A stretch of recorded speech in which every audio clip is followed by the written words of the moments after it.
awesome song. Let me pull this down here. Beautiful little baby hands on Born Guilty.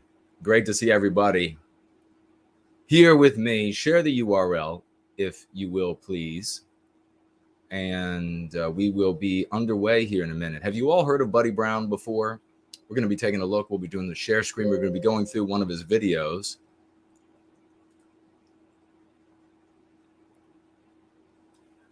But in just a moment. But first, saying hello to all of you. Who's here today? Azimuth Clark is here.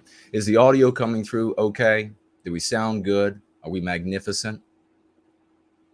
Is the image okay? Robert is here. The sweet young lady, Ladybug, is with us. Franklin has just been elevated to Troll Slayer because apparently he is on the ball. Nancy Drew is with us. Noodles. A fat angry boomer is with us. Good to see you. If you are here and you would like to disagree with King Kuna, I will speak of myself in the third person for the moment, then you need only respectfully disagree with me. If you show up and you want to share some wild slanders, you make-believe things, or you want to say something most objectionable about me as part of your objection to me, then you will run afoul of the Troll Slayers. And they are very friendly. At first, they will ask you, please, don't do this. If you would like to speak against what Jason is saying, then please do so respectfully. They'll say please don't say anything violent in the live chat, even if that's the way you feel. In going free, we are not violent. And so we would like for you to respect that when you are in the castle of the king. And what else? What else can we say? And then they will give you an opportunity. 3 of them, as a matter of fact, they will say, please don't do this anymore. If you say something particularly objectionable, they will delete what you have written, and they will say, please don't do that again. And then if you continue, they will say again, strike 2, delete the comment. Please don't do that again. Instead, maybe try this. But if you continue, then you will be banned from being able to comment. And that's how it works. You are in the house of the king, King Kuna. Axis Mundi is with us. The great No White Guilt Clips. I got to just say something. We're going to get underway here. Buddy Brown, ladies and gentlemen. Who knows about Buddy Brown? Who knows who this guy is? He apparently is very well known. And we're going to read a bit of his bio first. And he is a big star, or a small star in a smaller pond, whatever it might be, for many rank and file conservatives. Rank and file conservatives, rank and file patriots, rank and file Republicans. These are good people. These are the salt of the earth, law-abiding, tax-paying folks. And they are being and have been misled. Sometimes they're misled with malice aforethought.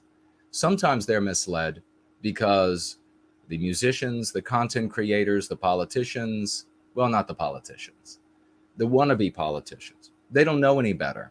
Once they become politicians, they absolutely know better. But most of the time, it's folks who just don't know any better.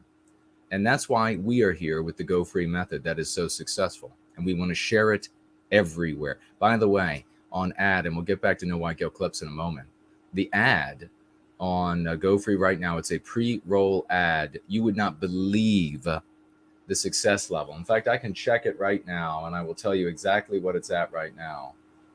I mean, we know how to make an ad. That's all I'm saying. And it's hard to really call these things ads because we're not a business. We're not bringing people in and just dispensing products or services and then getting rich off of it. We are in the business of love, hope, and redemption. And so after we have spent, so much money at Gab, if somebody doesn't reach out to me, with some sort of direct contact with Torba, then I might just send a message and make my case. Right now, our click-through rate, remember, 0.35 for a passive ad. 0.35, 0.35 is good. That's what's considered good. Right now, we are running at 1.90. That is better than searched ads. So in other words, you want to buy a widget, you go looking for a widget, you're presented with advertisements, you're going to click on one of them. So you can see the difference. Passive is you're not expecting it, you're not interested, but it shows up and maybe you click on it then. 1.90. That is truly fantastic.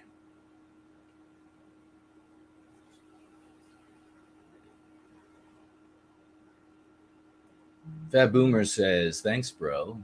Elaine Sabatino is with us. Now, No White Kill clips.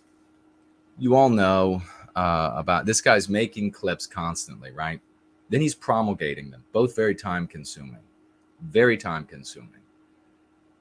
And then he's got to listen to me at chipmunk speed in order to get through things. And I mean, these videos we do, 4.5 hours or something. That's not a short amount of time, even on double speed. And so quite a chore. Then you know that you see financial gifts. There are other financial gifts that you don't see. And then this guy also does the minutes for the stream.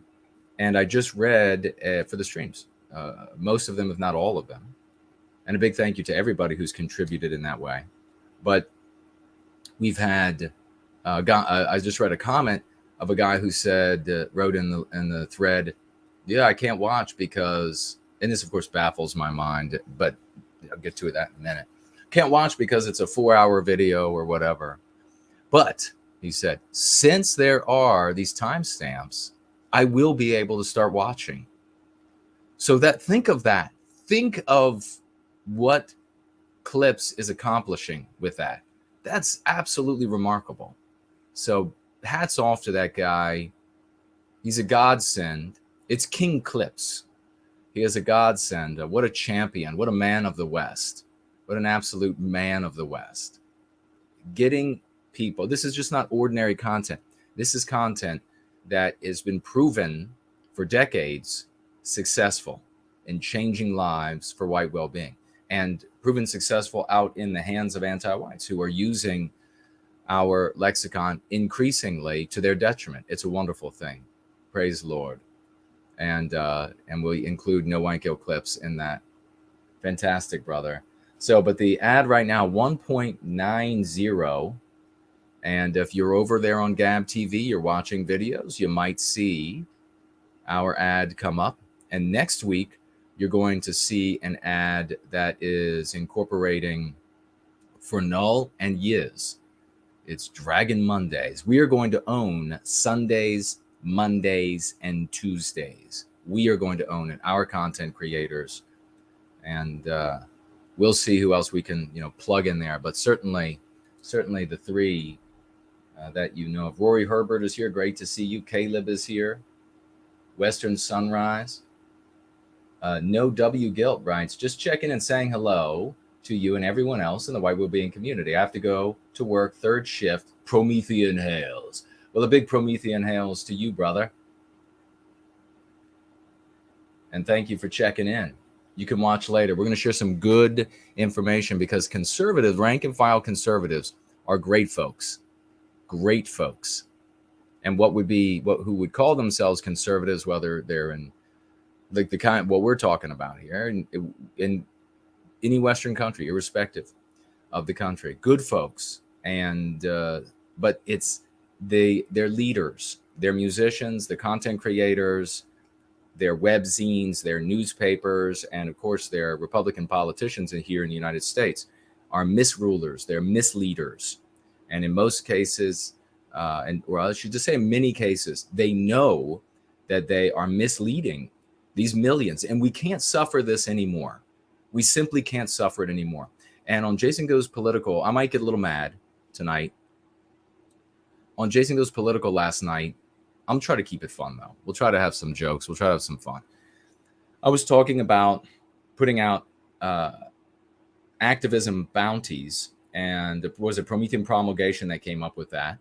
And I offered a bounty of $100 to get to the politician that is being pushed by Pence in Arizona, and get to her or somebody representing her and get them to say that ultimately they don't care about white people. They don't care about the interests of white Arizonans. They just don't care about white people.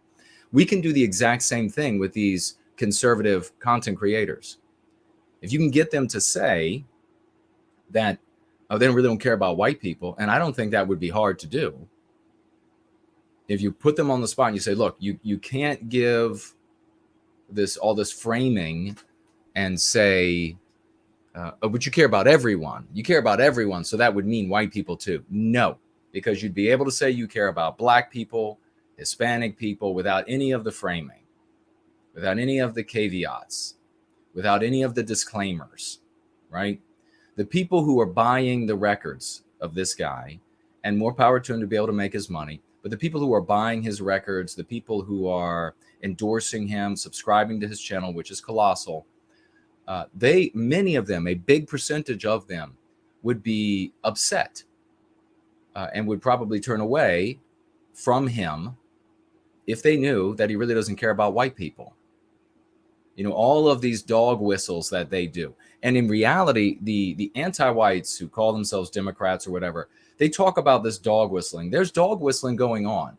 I want everybody to know that. There is dog whistling, but it's not what you think. And it's not what the anti-whites tell us is going on, is it? Because these content creators are not dog whistling for us white people, right? They're not doing that. What they're dog whistling to their audience is that they care about white people when they really don't. So it's like a dog whistle lie. It's like a dog whistle ruse. It's a faux dog whistle. It's not about white people sticking together. It's about bilking them and robbing from them their hard-earned dollars, their time, their votes, etc., as the United States goes down the fucking toilet. All right? So I'm fed up with this. And these folks, by the way, people who would get to me and say, Jason, you shouldn't say negative things about these people. They'll never have you on their channels. Then they'll never say, this guy wasn't going to ever have me on his channel. This guy was never going to be repeating the lexicon. I can tell the difference between somebody like a Mark Dice or I Hypocrite or something like this, and somebody like Con Inc. Buddy Brown. Buddy Brown. Let's read a little bit about Buddy Brown. And, I know I have this here. Where is it? I didn't see. Did any of you know who Buddy Brown is before we started talking today? Oh, that's not what I wanted. Got to break this. I've had this shirt for a while. You all have probably seen me wear it a few times. Not with a tie, I don't think. And I have a muscular everything. Trust me. But muscular neck as well. And it was funny when I was buying this shirt a couple years ago, in the process of buying it, I had a woman who was working at the store, and she was an expert. She really knew her stuff. And she came and she was she Belarusian? Anyhow, married to an American man. And she came, she was helping me out. And I said, I've got a problem and I need some help. And she said, what's that problem?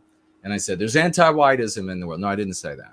I could have said that. No, instead I said, I have a small waist and then a big chest and a flat six-pack belly and muscular shoulders. And so the shirts today are not really made for guys that are built like that, the majority of them, the vast majority. In fact, they're built to kind of go the other way. They're built for like man titties and then spare tire. And I just end up looking like I'm wearing a tent, somebody's tent. It's ridiculous. I've gone to these dry cleaners and in the DC metro area, which is where I am, the once great state of Virginia, outside of Mordor on the Potomac. It's all like Vietnamese and Korean. And I go in, it's these wonderful little old ladies most of the time, or they're older. and I say, I'll have these shirts, and there might be one I really like, and this is what I do. If it's one I really like, and but it sits on me like a flippin' tent, because you either have to be like muscleless, or you have to be somewhere in the process of growing, the Michelin man body. That's what it is. And so I can't go the smaller, because then the muscles are just like coming out, and it looks like I'm going to be showing up at somebody's bachelorette party and then just busting out of the buttons, which might work for YouTube. I don't know, but I'll need some oil. It'll look better that way. But I get the Michelin man shirts, and then I go to these little older ladies, and they're wonderful. They can't speak very much English at all, and I say, look, I need this tailored, and I hold the thing out like not like pinch it, and they look at me like, are you crazy? They go, they're like this tall, and they're looking up and going, and I said, yes, yeah, I do need that. I need that, and then they'll go. And then they'll pin it up, and they got to take away from because they get big fat for the sleeves as well. And then they'll work on them. I'll come back a few days later, moderately, priced, I guess, competitive.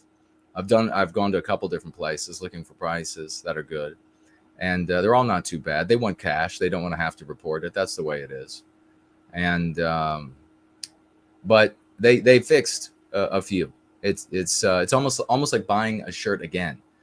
Which is okay if like somebody has given me a gift, and then I'm essentially going out and buying a shirt brand new. So anyhow, this Belarusian woman, I think she was quite good looking, nice shape. You know what I mean? Nice shape. She's like not too. She's got the right size here and the right size down there. Not too much, not too much, not too little. I mean, there's beauty at every size, as you know, but particularly the smaller sizes, at least in my taste, not the great big, but everywhere from below that sort of down, there's beauty at different sizes. And she was a fit woman. She came over, and she had sort of a sexual nature about her, a bit. That's what she's going to sell. I make no mistake. I know that's what it is, right? It's the same way with like your waitress. She comes over and she's like, "Hey, honey," and you're like, "Yeah. You're not getting squat. You better like do backflips back and forth, and then you get a nice tip, and I do, even though I'm poor. If they're really doing the job right and well, and they're friendly, but the flirting doesn't get them anywhere, because I know what it is. But this woman, she wants to sell. Things can be expensive, men's attire. If you have a high sartorial taste, things can. So you have to buy them nice things that'll last long. You really got to keep them nice. That's a whole conversation we can have. We're going to get into Buddy Brown. We're going to talk about Buddy Brown. He doesn't usually dress very nice, as far as I can tell. I don't know a lot about Buddy. I've only stalked him for like 7 years. I'm kidding. Like 6.5 years. But she's, I get out these shirts. She gets out these shirts, and she's like, these will work. Right? Because they're actually made. Now you're going to pay more because they're rarer, but they're actually made, if you can believe it, for people who are thin around the waist, flat 6-pound stomach. They got some muscles, or they want to just they want to get there one day, and they want the shirt for inspiration. So I said, this is perfect. But I told her, I said, it might fit everywhere else, but then I have the problem of the muscular neck. And then she said something along the lines of like, oh, you do have a muscular neck. She said it in such a sexual way.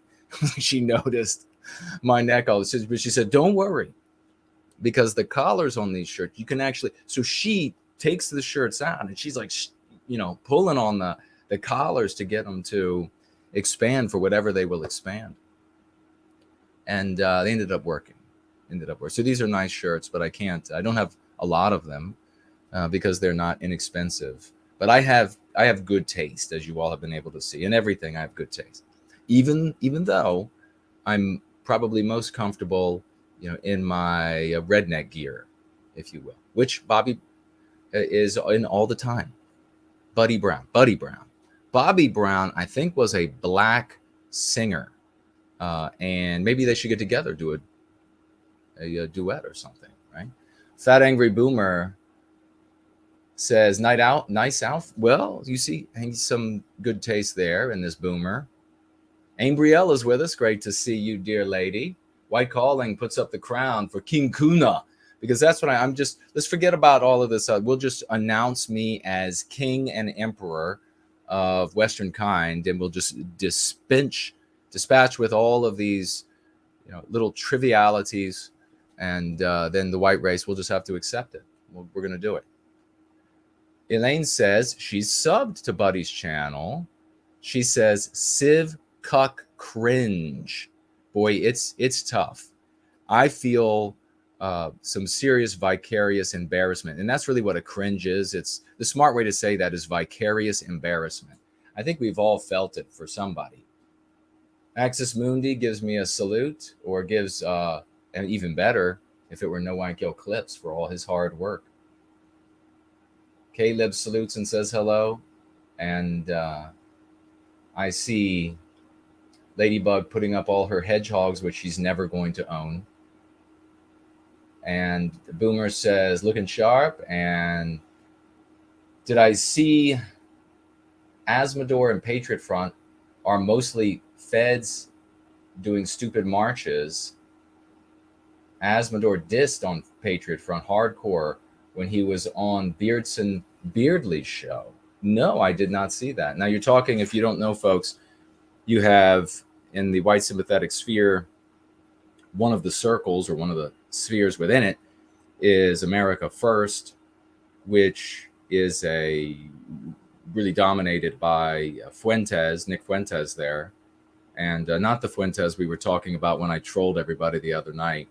And by the way, thank you to the American First young guys who wrote me, and they were like, that was the most kick-ass troll ever.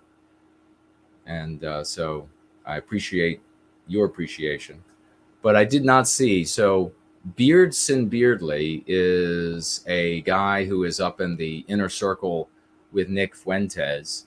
I think he's much older than the rest of them. I think they're like Nick is like mid-20s, right? And most of them are in their mid-20s. And then the audience maybe is there and younger. But I think that Beardson guy is maybe like mid-30s or 40s even.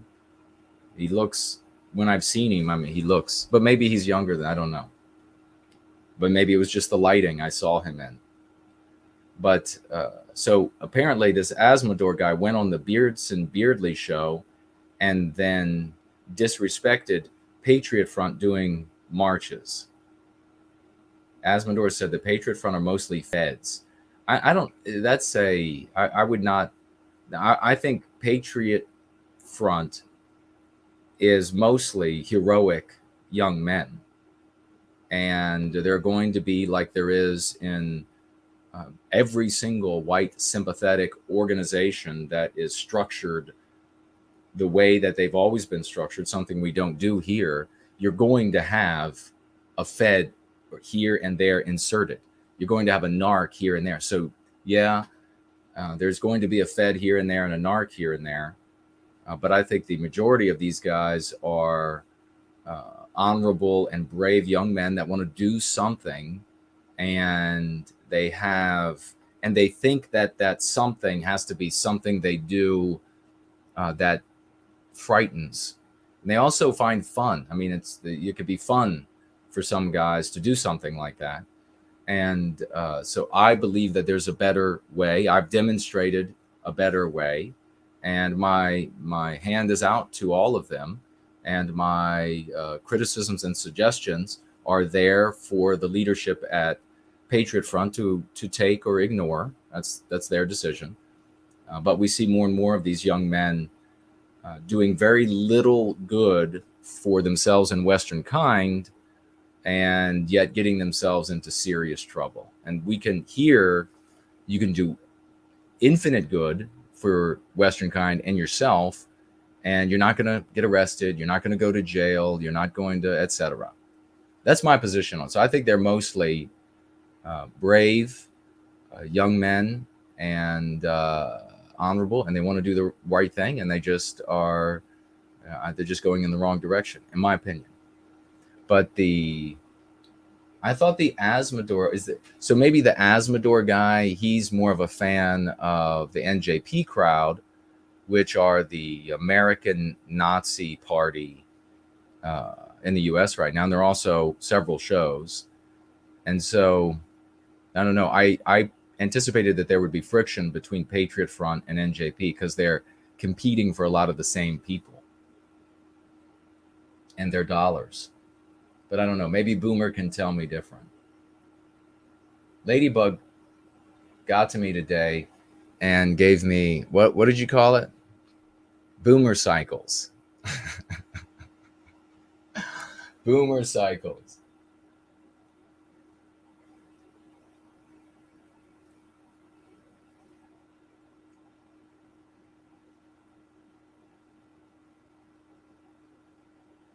You see these, that was one of the salient things, we talked about we're talking about Buddy Brown, musician. Buddy Brown down Jackson, Mississippi. At least that's where he's from, I think. Now he's in Florida, I believe. So if you're a fan of his, stick around. We're gonna talk about him, and you might be illuminated here. You might find the elucidation to your liking and decide that you're going to try out the method of go free rather than these vacuous, utterly insipid conservative shills. Remember, rank and file conservatives, heroes. These people in front, not so much. But we talked on 2 weeks ago on Jason Goes Political about the thing that the boomers got that we can all be upset that we did not get, which is the big question. The Western kind always needs the big question. What's out there?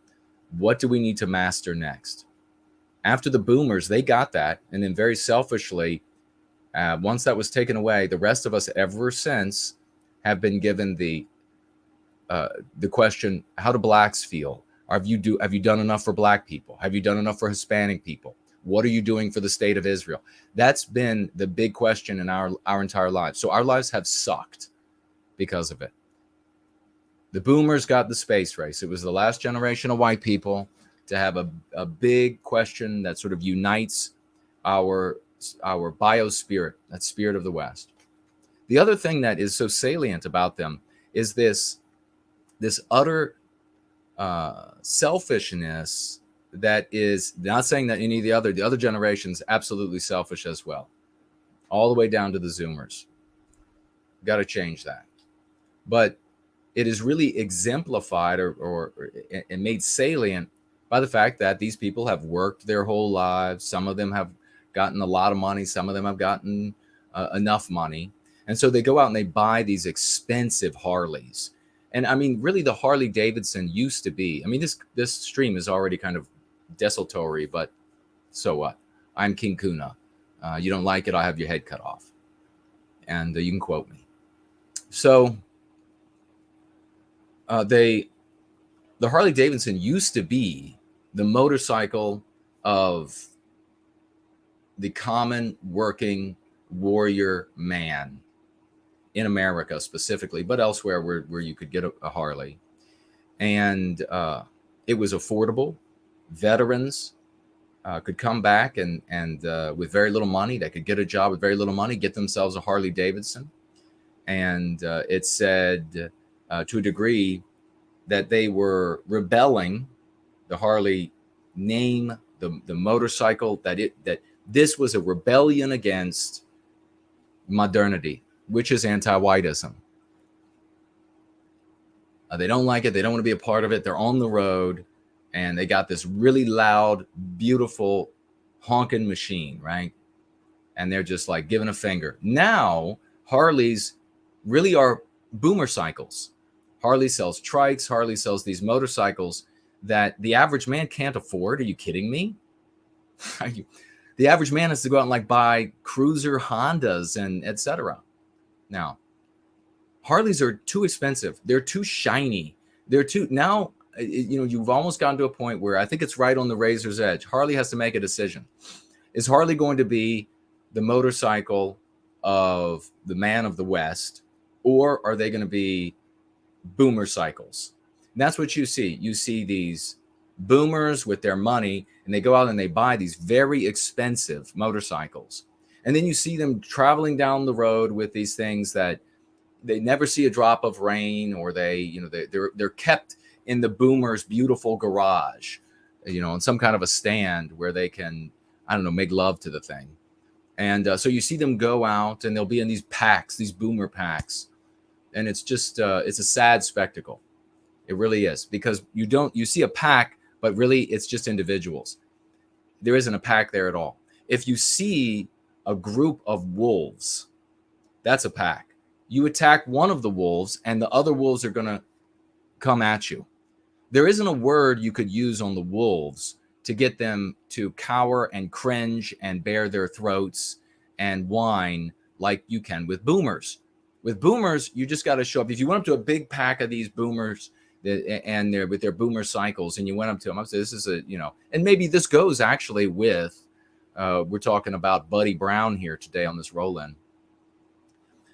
And let your friends know, maybe they really like Harleys, maybe they like this, let them know and tell them they can come over and be insulted by the king. And if you were to go up to these boomer cycles, folks, be a big pack of them, there's one word you could say and they would all capitulate. Racist. Which one of you is racist? Well, I'm not. You see him right away. Well, I'm not racist at all. My daughter married a black guy. Okay, good for you. Good for you. And who else? And it's just, I got so many non-white friends. They would all cringe, and the ones that could just blend into the background and disappear, they'd be gone. They'd be gone. One word. That's all it would take. Wolf pack? No. You go after the wolf pack, and the moment you get one wolf down with your spear, another one is coming at you, ripping your throat out of you. That's how the white race has to be. The white race can't be. I don't put any of the generations in the guilt category more so than others. So I don't think that boomers are at fault for. I said the other day, look at the illegal immigration, the intruders, people who are not invited, are coming in record numbers, far more than the boomers ever allowed in. So the Zoomers have nowhere to talk. Give me a break. I don't blame any particular generation more so than any others. But there really has to be, some of these boomers have to stand up with their dollars and say, yeah, we had the space race. We had white America. We had clean, safe cities, even still at that point. And we want that for our grandchildren, great-grandchildren, and generations to come, instead of incessantly seeing them. Every vacation you take, it's like every vacation destination, it's Boomerville. Like, what are you all doing? What are you all doing? You just keep moving away from all the horror of anti-whiteism, which is, I'm fine with that. Move away from it. But then you're not involved anymore in reclaiming the destiny of this country any more than just supporting Buddy Brown. We got Buddy Brown. We're going to talk about Buddy Brown in a minute. And I can do like that hillbilly accent. I'm a Virginian, proud Virginian. And I have, when I get nervous, you'll hear my Virginian accent, Highland Southern, start coming out. But I'm totally in a place where I can make fun of like the hillbilly Hollywood Southerner accent anytime I want. So if you don't like it, again, I'm the king. I could have your head cut off. So you go to a destination spot. It doesn't matter what you do. You go to the woods. You want to see bears or something. There are boomers there. You got the best spots. You go to the beach. Doesn't matter what beach. Boomerville. They are there. You all are just throwing a fucking party as the country burns to the ground. And I'd be willing to bet you see the same thing throughout Canada and other Western countries. You want to go to that, you hear about that restaurant or whatever, that's pretty fun. They're going to have a live band. You don't do that sort of thing normal. You're like, well, I wonder what that's like these days. You head on there. I'll tell you what it's like. Boomerville. It's going to be full of boomers standing around talking about their investments and how much it's paying back or how much it's lost, clinking their beers, setting the beers on their stomachs, a row of their boomer cycles and boomer cars outside. Maybe we'll call those boomer carts. Nice stuff, nice machinery. And I'm good with nice machinery. I love it. I think it's cool as well. But you can't be partying, you selfish motherfuckers, and leaving this behind for your children and grandchildren and great-grandchildren. What a disgrace. What a disgrace. Get out of these goddamn resort spots and get involved in the reclamation of our destiny. And we have something that works, the Go Free method.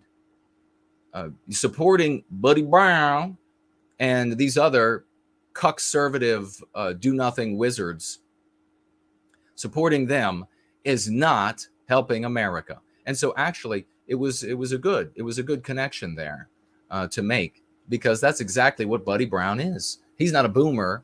Well, he's not a boomer in his age, no.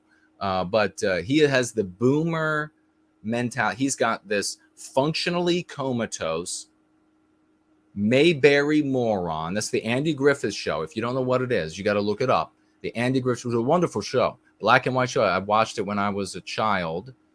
Wonderful show, wholesome show, but lots of mean pathogens.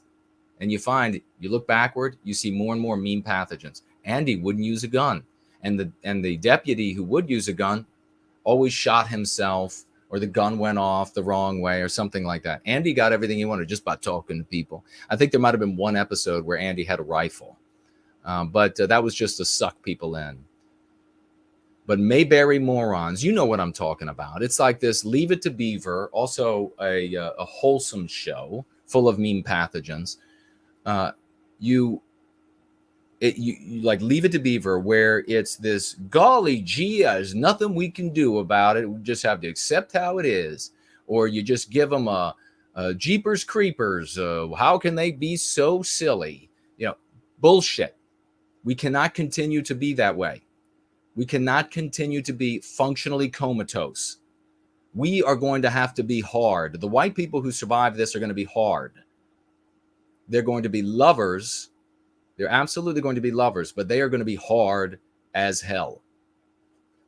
Buddy Brown, let's get this rolling, is an American country music singer, songwriter, who first achieved prominence with a number of viral videos on YouTube. Now, why do his videos go viral, but not mine?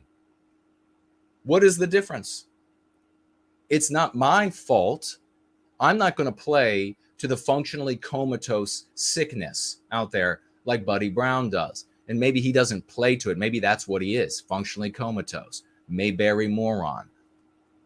But the point being is that his songs and his videos, they go viral. They get millions of views.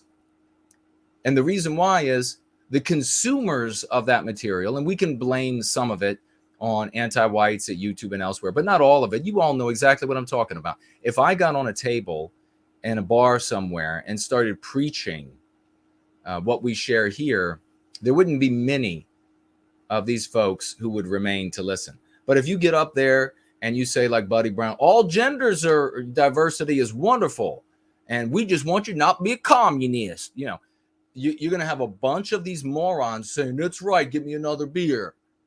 Get me another beer here. Let me just swill another one. How much money have you spent on beer, for God's sake? How much good could you have done with just your beer spending? I tell you, your wives aren't happy about that thing lying on top of them. Early life. Brown was born on May 12, 1982 in Madison, Mississippi, a suburb of Jackson. When Brown was 9 years old, his family decided to relocate to Orlando. They liked the theme park, Florida, and for his father's career, probably dressed up as Goofy at Disney World. That fits perfectly. Just like every boomer, everyone, and it, no matter the age here, is just like Goofy. That's what his dad did for a living. In 2005, Brown graduated from Mississippi State with a degree in psychology. Great. We know what that really means nowadays. Worship of another race of people. On October 13, 2009, he released a cover of Easton Corbin's A Little More Country Than That.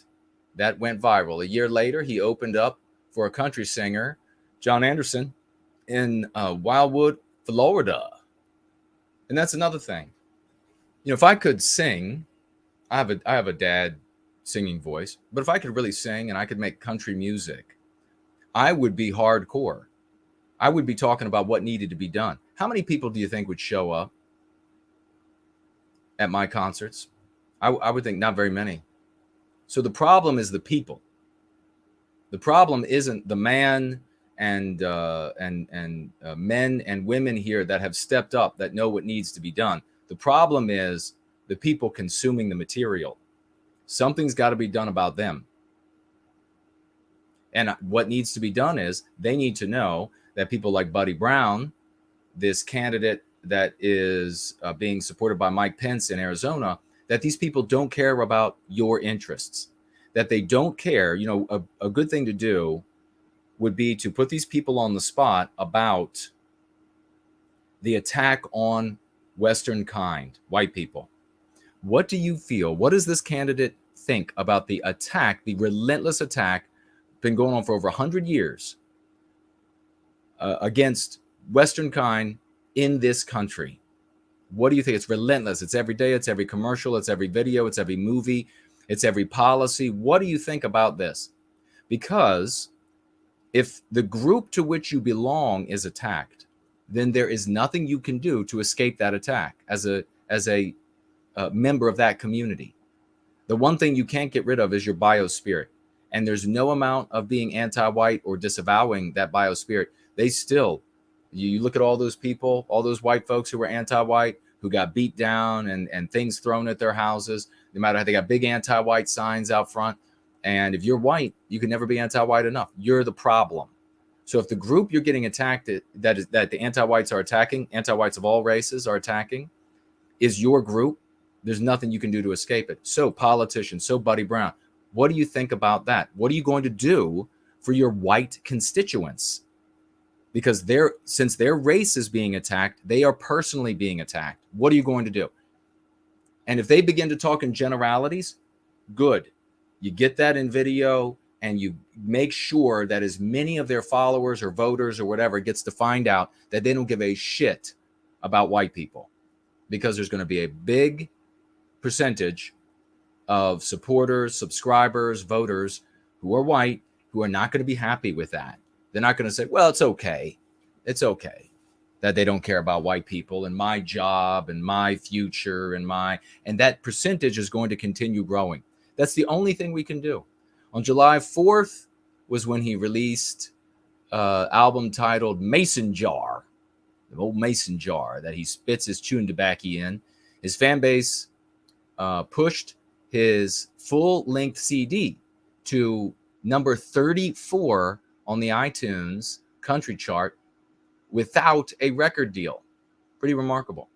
Good for him. I mean, if he can do it, if he can get the money, then good for him and his family. March 11, 2014, he released a self-titled EP, Buddy Brown, Double 14. So it's just like one thing after another where fans are turning out for the most insipid shit that has adopted, and this is the big thing that is most frustrating, is they adopt every anti-white meme pathogen that's redundant, except for the latest thing.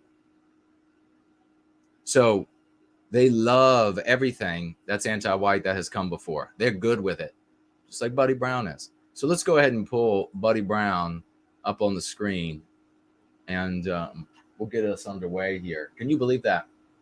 1.90. That's called kicking ass. Yeah, tell your friends. We got the best stuff. We got the best show.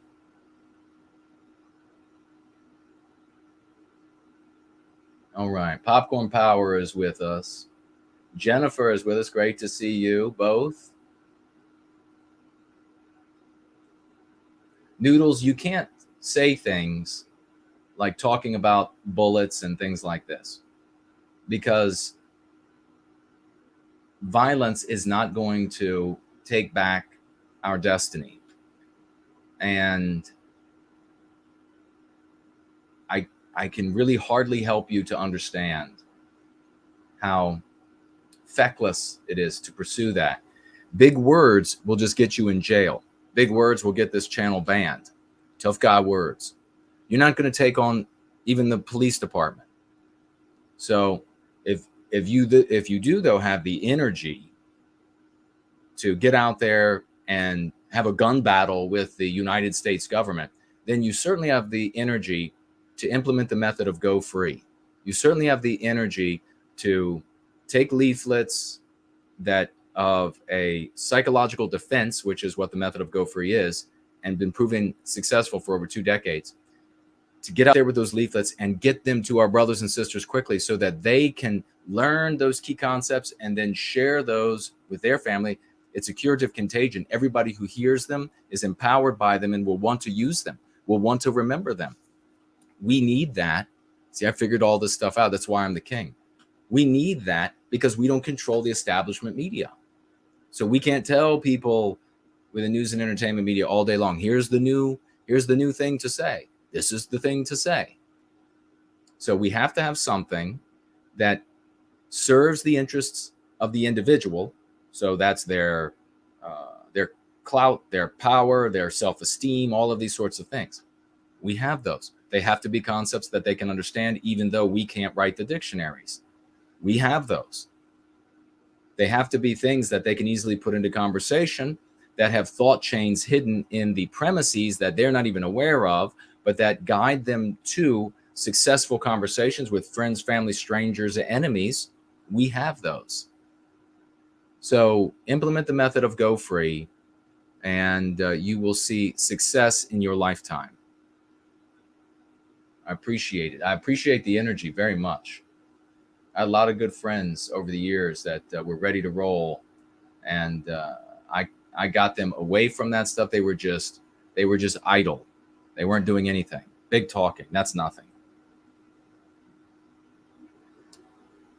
Boomer says Asmodor is against real-time rallies now. Well, there may or may not be a type of rally or march that could be useful for Western kind, but it's not the ones that are being done today. That I can tell you, because these are the purpose of these things are what they refer to as a show of force, and we refer to it as a show of farce, because you're not scaring anybody except for maybe the little non-white children in the area that you march, and that's just immoral. You shouldn't want to scare children of any race. What you do, though, you end up playing and therefore proving the anti-white narrative by playing their villain. They can say, yes, it might just be 10 or 40 guys, whatever, but they are spreading their venom, and before you know it, it'll be 200,000. Of course, it's not going to be any, no, that's never going to happen. But what it does do is it gets our brothers and sisters out there to turn their heads when the regime wants to do whatever they want to people who stand up against anti-whiteism, including yours truly, which is why that sort of thing has made me quite upset in the past.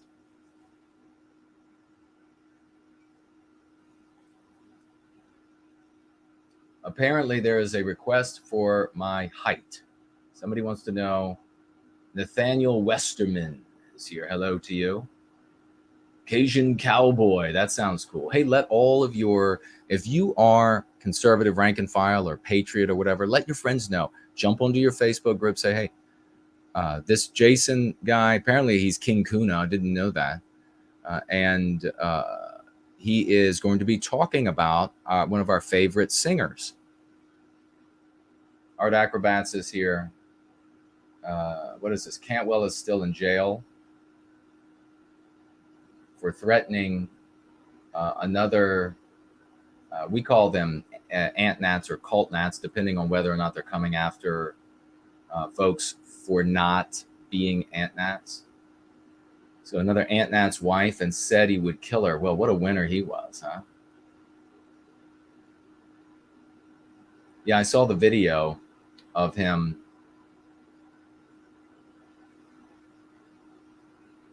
Oh, that's very sweet to say thank you. Ladybug saying, I have a great singing voice. I saw the video of Cantwell with showing all his guns laid out on a, what an absolute hollow-headed twit. If he wasn't getting paid by them, what a fool. By the anti-whites, what a fool. I mean, at least he should have been working for them and making money doing that. Covering the bed with firearms that he had brought with him across multiple states, firearms that I don't know if he was even allowed to own. Traveling across state lines with him, illegal. Saying I've come here, and what would you have all that firepower for? Give me a break. And then you saw that he was not going to do anything with them when you saw him crying, and then made a laughing stock. All these people who still like this guy, he made a laughing stock of you if you care about white people.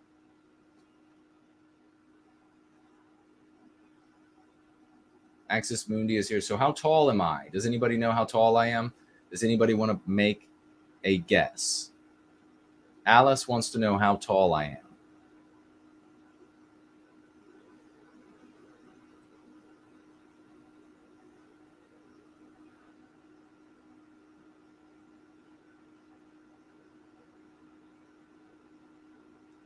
Yeah, Boomer said they were peak. Those guys, Cantwell and Asimov, were peak Wignats, or at least antique nationalists. And we came up with that because we said, if you go into an antique store, and I said I had this little thing created story, and I was like, you go into an antique store, and the little old lady is there. You know, she's like 75, and she's like, "What are you looking for, honey?" And you're like, "I want to find my nationalism in the dust-covered memorabilia of before I was alive." Well, okay. And we said, if your nationalism can be found in antique stores, you're not going to win. I mean, come on, seriously.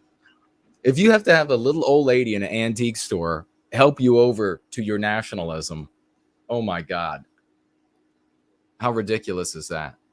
But the antique nationalists are not just those people who think that way. That's not the ones who are the real problem, are the ones we call cult nats.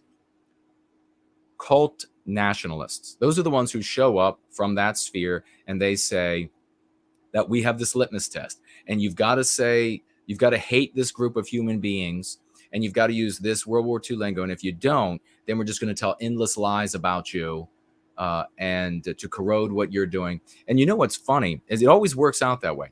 So isn't it interesting that with these antique nationalists, I mean, I have to think anti-whites are just laughed themselves silly. They've taught the population this is what evil looks like, and then here are all the things that evil believes. They want to kill off everybody, and then they finance these groups. You find out all the time they're financing these groups, and people just still continue with it. It's nuts. Okay. Matt says 5'11 and a half. Wow. Do you remember me saying that? That's how tall I am. I don't round up to 6 feet. I could. Maybe I should. I see some. I see a 6'2", Anglo-Saxon with a 5'11", Cajun Cowboy with a 6'2". Boomer says Fuentes is 5'2", 100 pounds. Is that real? All right. We're going to roll. I don't think that's real. He's got to be bigger than that. He's like if he's a smaller guy, but he's like one of those little dogs with a lot of fight. A lot of fight. Westerman says he's 5'7". Franklin says he's 1 inch tall. Boomer says, check out Fuentes with Lady MAGA. Well, I don't know how tall that thing is either. Did I somehow accidentally convey that I know Lady MAGA?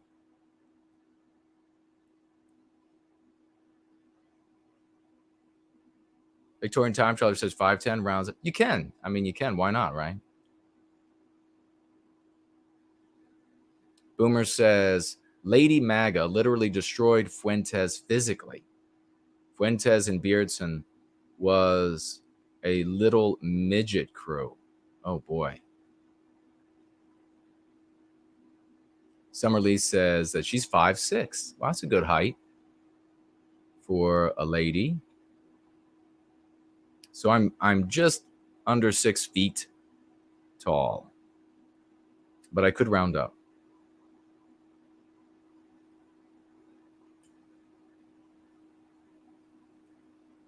All right. And how tall is Ladybug? How tall are you, Ladybug?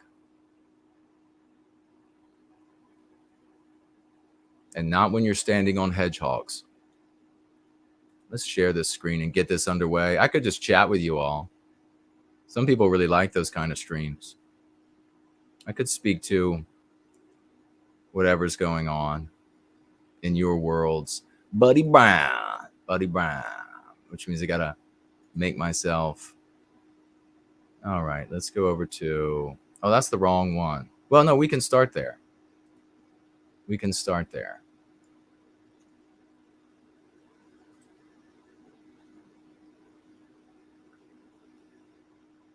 Description.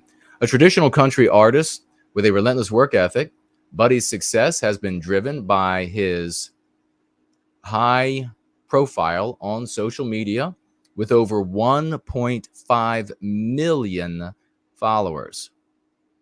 Wow. On social media. Buddy has seen over 350 million video views. God, and toured with acts such as Justin Moore and John Party. In 2017, the Orlando Magic chose his song Rowdy Side as their theme song for the season. Vice President Mike Pence even used Buddy's song in the 2020 campaigns.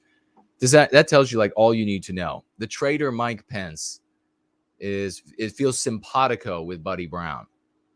In a day and age when country radio has fallen to mindless pop music. Oh, come now.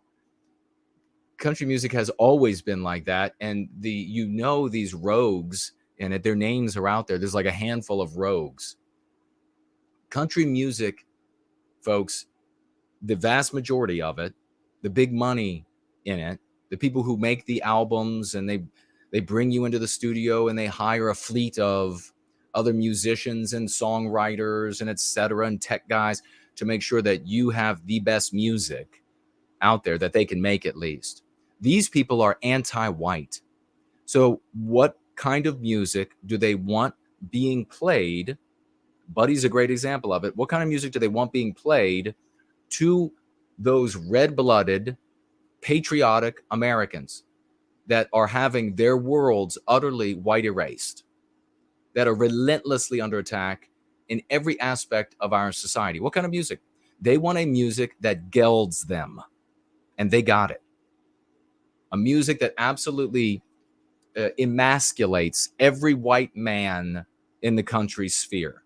I don't think there's a country music singer out there that has more than one testicle. And I don't think there's a female country music singer that doesn't have 4 or more testicles. They do the exact opposite with the girls. The guys are effeminized, emasculated, always half what they used to be without a woman or etc. And the women are strong. They're proud. They don't take any shit off anybody. Of course, that's the kind of music they would want you singing. They would want you humming to. They would want you tapping your knee to. They would want you square dancing to, right? Of course. Of course. You didn't think the regime was going to give you something that would empower you. In fact, I think it was just last year, there was a country song that came out. I don't think Buddy did. It was somebody else. I hadn't heard his name before. And it was this song, and people reached out to me. They're like, Jason, this is the most amazing country song. It's so patriotic. Do you all remember what this song was? Last year. And you got to listen to it. This is amazing because you're always ragging on the country music, and listen to how this plays out.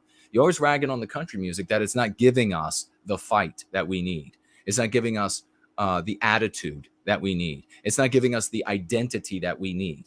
Well, listen to this. I got the song and I couldn't believe it.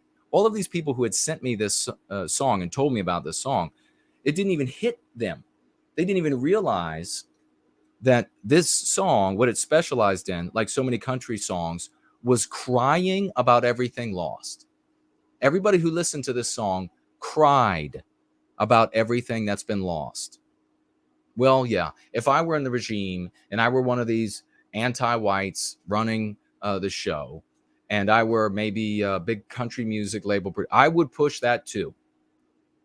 I would push that on that white masses that are getting wiped out, something that will make them cry over and lament over everything being lost. Because when you're crying and lamenting over everything being lost and everything changing, you're doing the opposite of what that population needs to be doing to reclaim its destiny. So what needs to happen with a musician like that? Well, somebody needs to reveal that he's anti-white, that the song is anti-white, that he doesn't care about white people. And there are a lot of ways that these things can be done. And we need this to start happening. I actually got with these people. I was like, are you kidding me? And I said to the one woman that sent it to me, I said, what did you do when you listened to the song? How did you feel when you listened to this song? You're sending this to me. You're telling me this is awesome. And it's patriotic. And what did you feel? And then she said, well, I felt sadness. I started crying about halfway through. It's just so much that we've lost, so much that's just a way of life that's just gone forever. And I said, do you hear yourself? Do you sound like you're ready to emotionally be energized and head out to defend our people and our way of life and recapture our destiny at various levels? Do you have that energy? Are you exhilarated?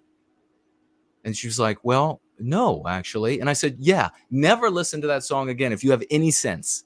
Never. If there's a song out there, I don't care how much you like it. I don't care what genre it is. If there's a song out there that makes you cry and lament over all of the loss, never listen to it again. It is in your subconscious mind every bit as powerful as all the other meme pathogens. And this endless lamentation over all that's lost is a meme pathogen. Songs are far easier to remember than lessons. So just imagine all that shit circulating in your subconscious mind for the rest of your life. Oh, my back. I did back the other day. I tore it up. I didn't tell people that I was at the gym and it was way too hot. I mean, it was too hot. Wasn't going to be able to get a good workout in because of it. And I wear a t-shirt. I'm not trying to show off. I don't want to make too many people feel insecure at the gym. So I just got a t-shirt on. It's not too tight and it's not revealing at all. But I was drenched. And I was just like, screw this. I took my t-shirt off. So I'm bare-chested in the gym. And of course, people would look at you for that because, like, what are you doing taking your clothes off in the middle of the gym? I get it. But I'm bare-chested. I'm glistening. Every striation of muscle visible when I move. And I could start digging through my bag for my old just-in-case shirt, which was a tank top from Gold's Gym many years back in the 90s. And I put that on. And I was working out. I've not worked out like that ever. Except for university, with being able to see the muscles. And so I then was not surprised when, your bicep, for example, it's two muscles, bi, and you can see the division in mine. And so I wasn't surprised. There were all these young college guys, and they were like, holy shit, And so that's the kind of king you need to have, right? Smart and ripped. In a day and age when country radio has fallen to the mindless pop music, fans left behind are looking for someone who says exactly what's on their mind. Quote, one of the great things about being independent, Buddy says, is the ability to release songs that perfectly match the stereotype of country music. Exactly what's on your mind. One of the things here it says, ability to release songs that haven't gone through a committee. Well, all you need is a committee of one if you're anti-white like Buddy is. I don't need permission, and I'm able to give fans a non-filtered taste of country music. In 2021, Buddy began a new series called Backwoods Wisdom, which of course is what? It just reminds me of like one of those one of those big jugs with the double X on the front. You can imagine a lot of wisdom comes out of those things, which has now become his most successful platform. Of course it has. Quote, I made it without Nashville and couldn't be happier, Buddy says. Good for him. Let's get on to, he's got a big old merch store, Buddy Brown Country, making tons of money, it looks like. Let me show you that. Buddy Brown Country. Nope, that's the wrong one. Store. Here we go. Look at this. And look at behind him. All these white folk. All these white folk, they need to be hearing about the Go Free method. They don't need to be hearing Buddy Brown give them, because they're rank and file. They're good folks. They need the truth. They need the way. They need to be empowered. They don't need to be buying a bunch of junk from this cartoon character, Mayberry moronic nonsense. Now, I don't know the guy. He's probably a really nice guy, probably a decent guy, probably a real friendly guy. I'm criticizing this message. And the bigger his, if he had a tiny audience, it wouldn't be so bad. We got a great big audience of people, and he's going to be giving them poison, rat poison, which, as you know, is 90% delicious to the rats. And then there's just a tiny bit of poison, and that's what does the rat in, and that's what does people in as well. All right, now I got to find. Is this it? No.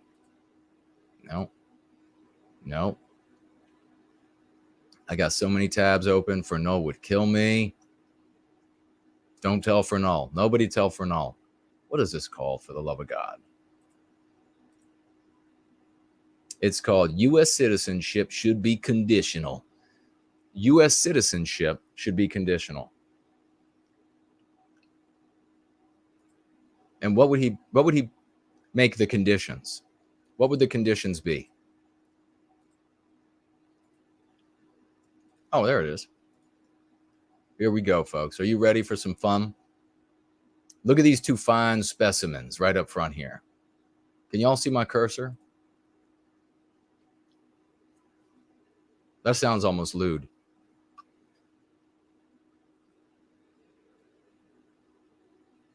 Ambriel is 5'9", very tall.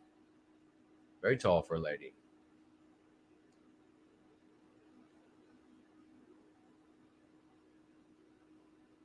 Let's see. Oh, Ladybug says she's 5'1.5" in bare feet.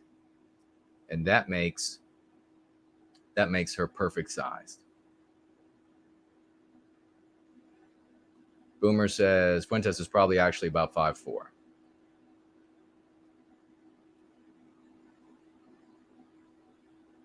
The art acrobat's telling somebody, I guess, to say, tag me as No White Guilt. Yeah, tag me so I can see if you want to chat. I'll tell some funny stories. And the folks who are not here will hate it that they missed it live.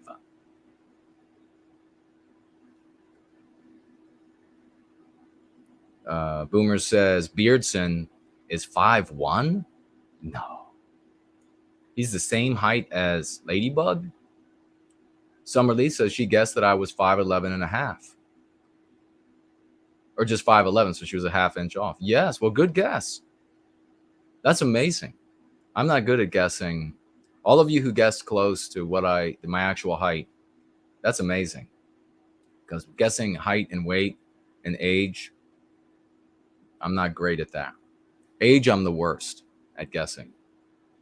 That's why I had to be very careful back in the day when I would see a woman and I would think, oh, I'm going to go hit on her.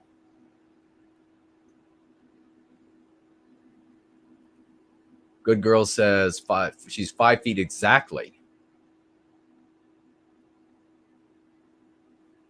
White Wolf, cool name, says he's 5'11", and he feels short. because he's got friends that are over 6 feet too.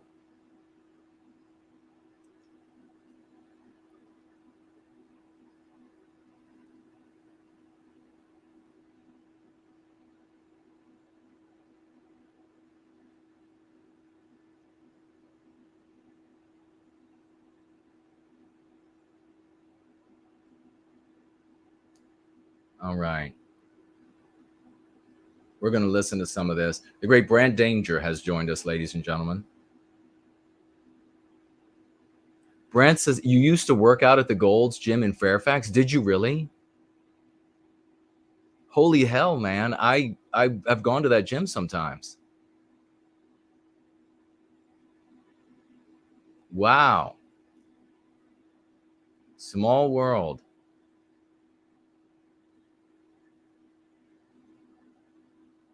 Elaine Sabatino saying, you're right, Jason. He should be singing about breaking the chains of white guilt. Yes, exactly. Very well put. That's exactly what he should be doing.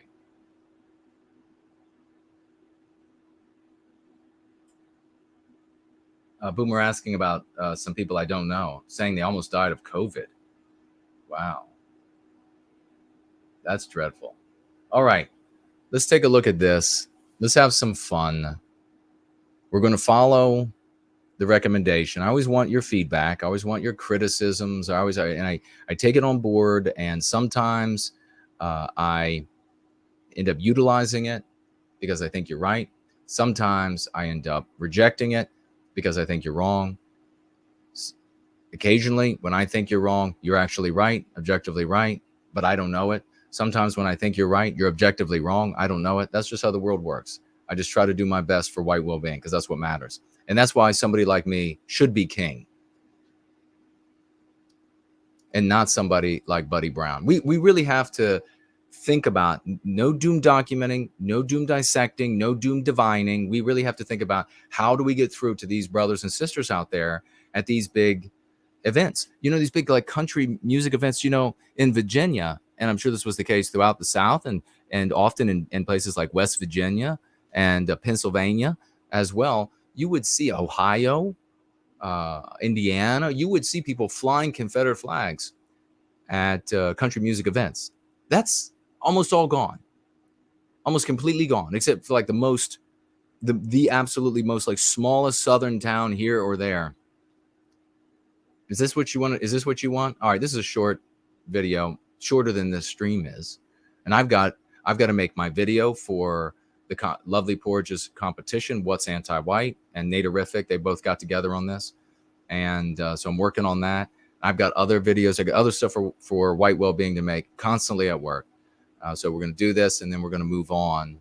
I'll take a look at your questions, financial gifts, all that good stuff. Hello to everybody on D Live and Odyssey. Lovely Porge said to me, you need to let people in the video talk a little longer before you stop them. And so I've been trying to do that so that I'm better, so that you can get their full thought before I feed them to the wood chipper that is the essence of my soul when I take on people who are not serving white well-being, who are not white positive. It's just that way, folks. I'm just that way. So let's go. How do you like that? I can have 3 or more topics setting on shelves in my head. I can talk about, but Naturific said, don't do that. You got to not do that. You got to do that less often. Maybe I will do that less often. I can go back to these topics and I can tie them all together. But he said, yeah, you do that, but very few people can stick with it. They're like, wait a second, we're talking about that again. So I'll be careful about that too. Buddy Brown. Can you hear me over Buddy Brown? Look at these. Wait, hold on. We got to do the audio check. So can you hear me over the video? I'll turn down the video a little bit just in case. But you tell me, is the video loud enough for you all? Let me know. I need some feedback. But I do want to point out, look at these just beautiful, handsome, arousing specimens of men. I don't know about y'all, but if I were going to shoot a video and I were going to have guys opening up the gate for me, and this is kind of a weird thing, like Buddy Brown, I could get me, right? Since I'm King Kuna, and I show up somewhere and two men open like the gates or doors for me so that I can walk through or drive through. I'm going to want those men to be magnificent. They're going to have to be they don't have to be the best that's ever lived, but they got to be magnificent. They got to be, they got to be in shape. They got to have some muscle. They got to be dressed to impress, right? These guys, not so much. They're probably wonderful people. They're probably hard workers, taxpayers, and that's what I'm talking about, But they could have other roles, and this is just like reminding me of Prepper Nurse and his Cheez-Its. I mean, this is what the white race has become. So isn't it emblematic of everything that is Buddy Brown?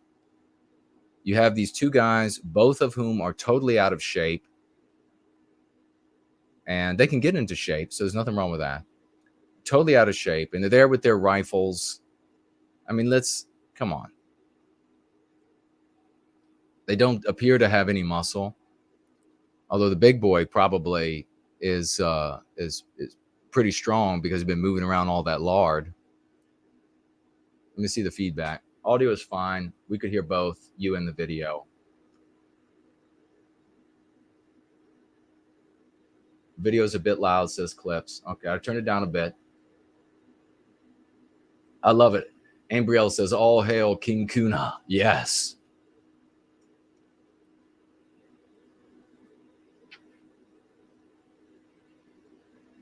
Oh, Brand drove a Geo Metro. That's cool. I had a Storm, my man. Yeah. Wasn't as fun as my 78 Toyota. Rear-wheel drive, Hemi head. 4-banger Hemi head. And it was a 5-speed. And if it had rained at all, just the slightest bit of water on the ground, I could get it sideways around every single turn. And my brother, I did. Did I tell you? In fact, it was a Gold's Gym, not at that Gold's Gym. A different Gold's Gym in Virginia, though. And it was just something I did to have fun in that car. And so I go into the parking lot. It had rained earlier. The ground was still wet. I could get the car sideways at like 5 miles an hour. I could just drift at like 5, 7, 8, 9 miles an hour. So barely moving, total control of the car. I drifted sideways into the parking lot. And I'm not kidding you, about 25 yards down the parking lot were these two middle-aged women that had come out of the gym, and they were out on the pavement, and they saw me 25 yards away slide sideways around the corner, and they ran like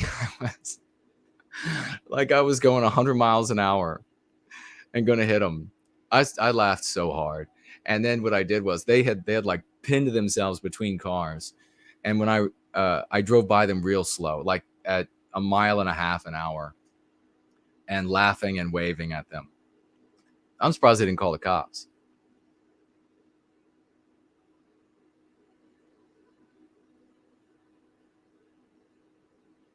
All right, so back to these fine specimens.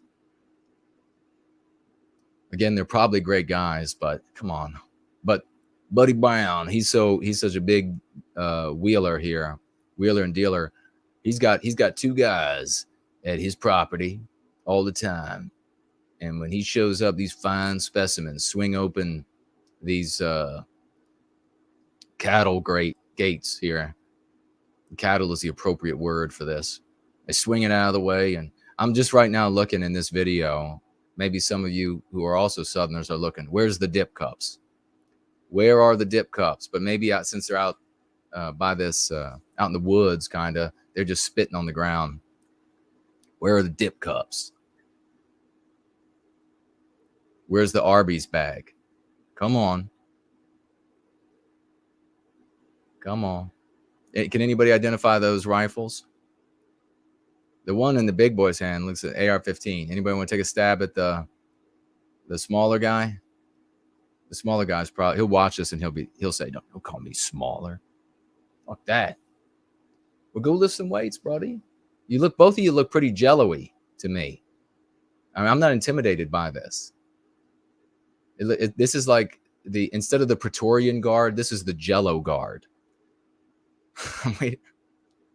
I'm about half expecting the character from, oh gosh, what's it called? Kool-Aid, to come like skating down the other way, bust through those gates, throw both these guys to the ground, and then the big Kool-Aid drink guy says, oh yeah. That would be more intimidating than these two guys. The Kool-Aid guy with a rifle. And he's like, oh yeah. Just like in the commercials. The Jello Guard. The Jello Guard is received. I'm just reminded here, and I know probably all of you are forcefully reminded of Lord of the Rings, because this is just so royal and august in every aspect. Lord of the Rings. So this is Aragorn like returning to his castle. And these are the great, what were they called? The Rohirrim. The knights who rode on the horses. Yes. This is their version, the Jello Guard.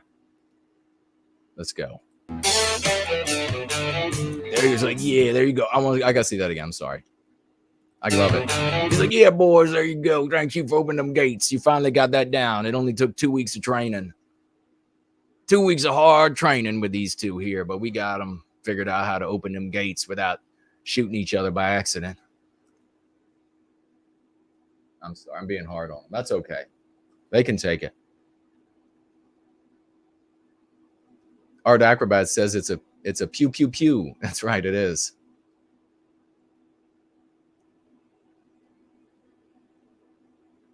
All right, here we go. Got them figured out there. Could have trained my shepherd faster to open these gates, but they got it finally. And he rolls in there. What's in the back of his pickup? Hold on. What's in the back? I'm sorry. What's in the back of his pickup? What's that? What is this in the back of the? What's he trying to convey? It's probably another ice chest. He's probably a prepper.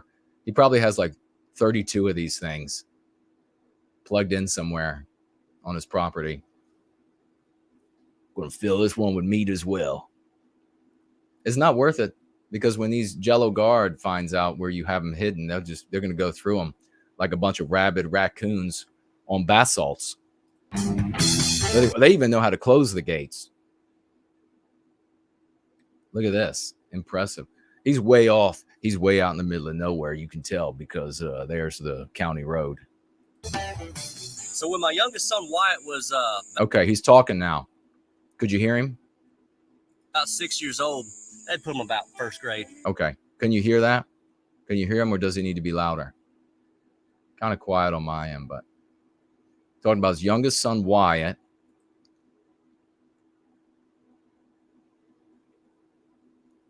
Come on now. Some feedback. Can you hear this guy?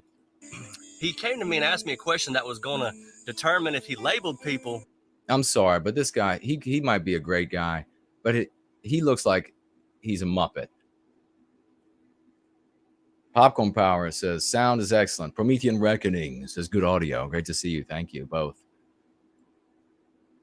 I mean, if you were going to have a redneck Muppet, and I'm a proud redneck, by the way, so don't mess around. If you were going to have a redneck Muppet, wouldn't it look just like this? Grade. Okay. So when my youngest son Wyatt was about 6 years old, they'd put him about first grade. He came to me and asked me a question that was going to determine if he labeled people for the rest of his life. And what he asked me. Okay. If you label people for the rest of your life, how is that necessarily wrong? It's not. It's only necessarily wrong in anti-whiteism. And when you see, and so you can see this, he's already sort of accepting this meme pathogen. Anti-whites have no problem labeling white people, but they've taught you that stereotyping, labeling is evil when it comes to anything else. right? So if there's a group of people who commits more X crime, and so like police, for example, they would want to investigate that and look for that more often to prevent the people of that community from being harmed by that crime, then that is immoral, because that particular community in this case is not white. But if you're talking about white people, it's perfectly fine to label and stereotype. Crispy says that he is a pathogen. A lot of folks are. That was going to determine if he labeled people for the rest of his life. And what he asked me was, Daddy, are people that drink and smoke and have tattoos, are they bad people? Yes, they're bad people. I'm kidding.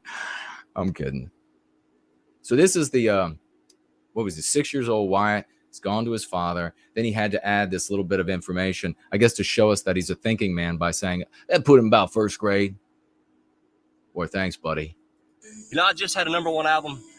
We were touring like crazy all over the nation. I was meeting more people than I'd ever met in my entire life. And I started to notice that a lot of these people fit the bill. Y'all hearing that okay? He started to notice, but he was talking about the past and he started to notice. Okay. So I told White, I said, you know, Bud, a lot of these people that support Daddy's music, a lot of them drink, a lot of them smoke, a lot of them have tattoos, but that don't make them bad people. They're supporting our livelihood here. Okay, hold on. This is not what I would tell young Wyatt. Some people smoke and have tattoos and whatever else and are bad people. And you can actually look, for example, like in special warfare, no one has tattoos. It doesn't happen until, if they're going to get them, they get them later once they're in special forces. There are things that you can tell. This is what I would tell young Wyatt. There are things that you can tell about a person. And so I think he's doing a disservice to his son. There are things that you can tell about a person based on their decisions. He's telling his son that you can't tell anything about a person based on the decisions they make with their life. So some people who smoke are bad people. Some people, and that can inform your interpretation of the person. He's teaching his son to ignore signs. And we don't, if you're smart, you're not going to teach your children to ignore signs. You're going to be able to convey to them the nuance of interpreting signs. Make sense? I'm sure Wyatt would be able to get it, but his dad can't because he was kicked in the head by a Mustang many years ago. But then he also says here, and this is very curious, and I think totally immoral. He's telling his son that these people aren't bad people because they buy my music. As long as they're funding me and therefore you, they are good. That is a reprehensible thing to teach a child. Let's step it back. Tattoos that support Daddy's music. I started to notice that a lot of these people fit the bill. So I told White, I said, you know, Bud, a lot of these people that support Daddy's music, a lot of them drink, a lot of them smoke, a lot of them have tattoos, but that don't make them bad people. They're supporting our livelihood here.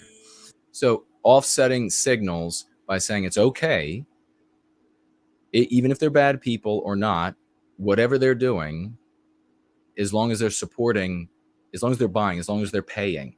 That's a terrible lesson to teach a child. And Wyatt goes, oh, okay, you know, the wheels were turning. And he said, well, when I'm 18, I'm getting sleeves then. So that might have backfired. But I've come to realize that you can't categorize anybody by what they look like or where they come from. That's only done by looking at the heart. However, you can categorize people by what they look like and where they come from. Again, this goes to nuance, and our children can understand this. For example, if someone comes from Iraq, is Wyatt now disarmed as a consequence? Is he not going to be able to draw some likely conclusions about somebody who comes from Iraq? Is he not going to be able to draw some likely conclusions about somebody who's attracted to children? Is he not going to be able to draw some likely conclusions about the people based on the way they look and based on the things they say? How many times have I met, and this is the functionally comatose bullshit. of these people, these Mayberry morons. How many times have I met? I can't even tell you. White people who told me, like, they end up, when I find out, oh my God, you went to that like school in that very dangerous area and you're white.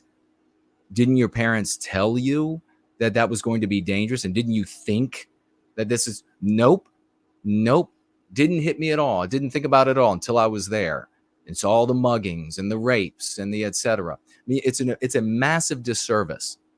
I mean, you are guilty as a parent of whatever ends up happening to your child or whatever ends up happening to a young person if you do not tell. For example, if you're in Florida and the swamp has alligators in it, do you not tell your children about the alligators in the swamp? Because if they go out in the swamp and they get eaten by an alligator, they get leg bitten off by an alligator, that's your fault. If you tell your son, when you go out into this big world, you can't tell anything, you can't make any deductions about the people around you based on where they come from, on how they look, on the decisions they make in life, i.e., smoking, drinking, rabble rousing, whatever they're up to, covered in tattoos. I mean, how much this is anti-whiteism, is it not? A white child, I mean, if your white child, niece or nephew, grandson or granddaughter was at school and they were the anti-white teachers there, maybe straight out of this Chicago video of the teachers union that we came out a couple weeks ago, where they're telling your children what he just said, this great conservative musician, country musician, wouldn't you be furious? What the hell do you mean? You can't tell anything about a person based on where they come from, how they look, and the decisions they make in life. That is what this fucking Muppet just told you. The guy who has millions of fans. I mean, are you getting this? Are you getting how important this is? Are you seeing how far off track they are? You want to know why America's in the state that it's in? Because American patriotic, rank and file, conservative people that are the good people, salt of the earth, are heeding what this moron is saying. You can only tell by what's in their heart. That's MLK's speech. You can only tell once they've been given the opportunity to victimize you. Once they victimize you, then you can draw some conclusions about them. What an absolute asshole. As far as I'm concerned, that's child abuse. If a genie in the bottle came to me right now and gave me one wish. What would it be for more chewing tobacco? To save America with a magic wand or whatever, I would wish to remove all the people who don't deserve to be called American. Oh, what's it going to mean to be called American? What is the stipulation here? We can make some guesses. I've already raced through the video, but let me explain. Okay. Some people have actually gotten into their heads that just because that they were born here, they should be allowed to kick back and take advantage of all our country's hospitality. Just because you were born here, you should be able to kick back and take advantage of the country's hospitality. We'll see what he means there in a minute. Rory says that he used to receive Special Forces pay and doesn't have any tattoos. Says he does drink and smoke, however. Please forgive me. You are forgiven, good sir.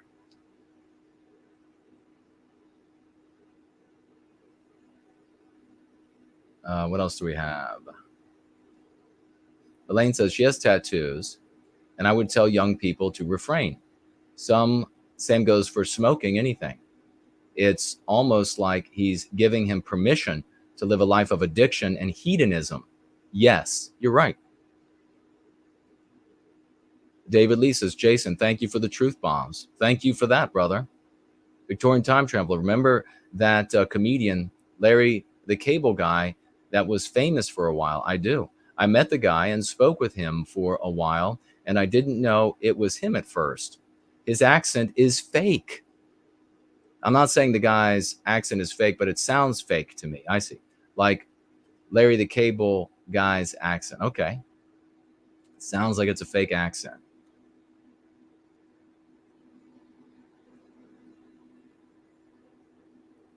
Yeah, you can have. It's all about what we're talking about here. We're not saying. Let me make clear. I'm not saying that drinking, nothing, everything, in moderation. If you're going to, and in a lot of things, not at all, right? But if you're going to have a drink, that doesn't make you a bad person. If you're going to have a tattoo, that doesn't make you a bad person. If you're going to have a smoke, that doesn't make you have a bad be a bad person or cause you to become a bad person. Those things are indicative of your overall person, of the kind of decisions that you are making, and at X period, whatever it might be in your life. And so certain conclusions can be made based on those decisions and every other decision.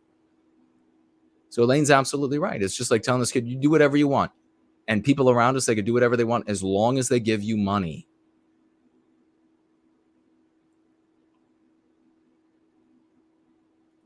They forget they've inherited a nation that was fought for with blood and death and hunger and sacrifice. So I think on December 31st, Okay, real quick.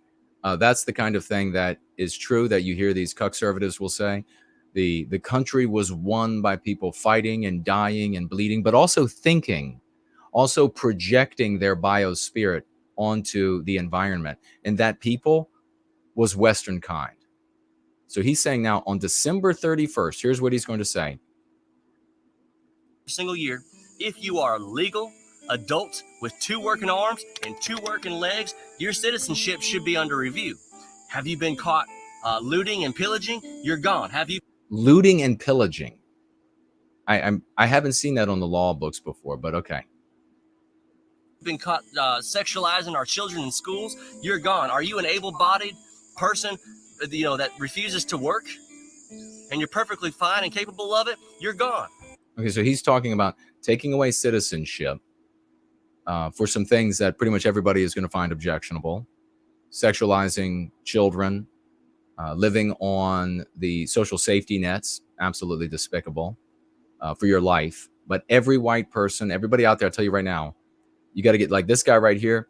He's making it sound like being on the social safety net is shameful. No, we got to trash that shit. That is created by our people, for our people, and then gifted beyond our people to others in our civilization, Western civilization, that we create. Social safety nets are a wonderful thing. And our people, when in need of them, should absolutely use them. We need to get rid of this conservative retardis idea that it's shameful to get onto these social safety nets. Every white positive person out there, if you need it or somebody you know needs it, get on it and then work to be free of it as soon as you can. That's how it should work. It's not shameful to be on it at all.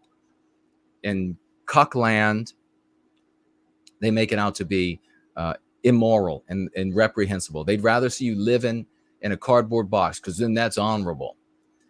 And of course, he's painting with really broad strokes about if you have 2 working arms and 2 working legs, then you need to be at work. What he's saying here is just a wish. He's not talking about anything that can actually, and wishes don't make you a good person. Wishes don't make you your recommendations, your prescriptions successful. Wishes are nothing. All right. So then he says sexualizing children. Obviously, that's a problem. We don't want you sexualizing children. Look, millions and millions of jobs around America right now require extra training for their employees that they have to go through every single year to keep their job. So if they don't go through it, or if they don't stay up to date, guess what? They no longer have a job. The same principle ought to go for American citizenship. Okay. You notice of the 3 things he said that were like the no-nos, it was the work. It was shaming you for not being at work. Now, how fucking easy is it for a white man to get a job today? Soon as they find out you're white, they might look at your name and be able to tell you're white. All of these diversity quotas, all of these diversity goals that are celebrated every quarter in government and in business mean that white males, almost entirely just white males, but some white females as well, have not gotten the promotions they deserved because those promotions were given to non-white people under the rubric of diversity. How many white people didn't get into universities that they deserve to be in because of their talents, because of the time they dedicated in study, because that was going to be given to somebody of another race based on their race? And make no mistake, the white woman who deserved the promotion, the white guy who deserved to be at the school, the white guy who should have been hired but wasn't hired, the intent there is to victimize them. And then you have these collateral beneficiaries. The primary intent is to victimize white people. Collateral beneficiaries are the non-white people who benefit from the discrimination and persecution of white people. They can't say that we're not going to hire the white guy who is the best candidate for the job in this fictional scenario that I've created here. They can't say we're not going to hire him so that he can't get the job he's worked for and deserved, can't get the promotion that he's worked for and deserved, can't get in the university that he's worked for and deserved, and then leave the seat vacant. They need to fill the seat with someone when they victimize that white man, and they fill it with a collateral beneficiary.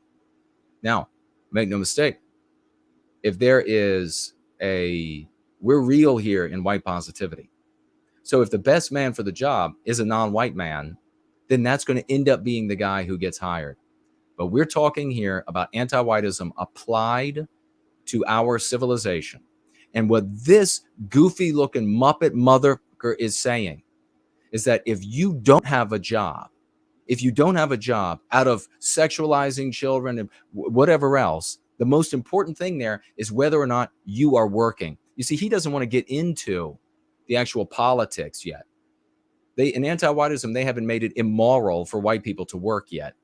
And once they do, this conservative Muppet, will then follow suit and say that it's immoral for you to have a job because you need to let these other people have a chance in the world.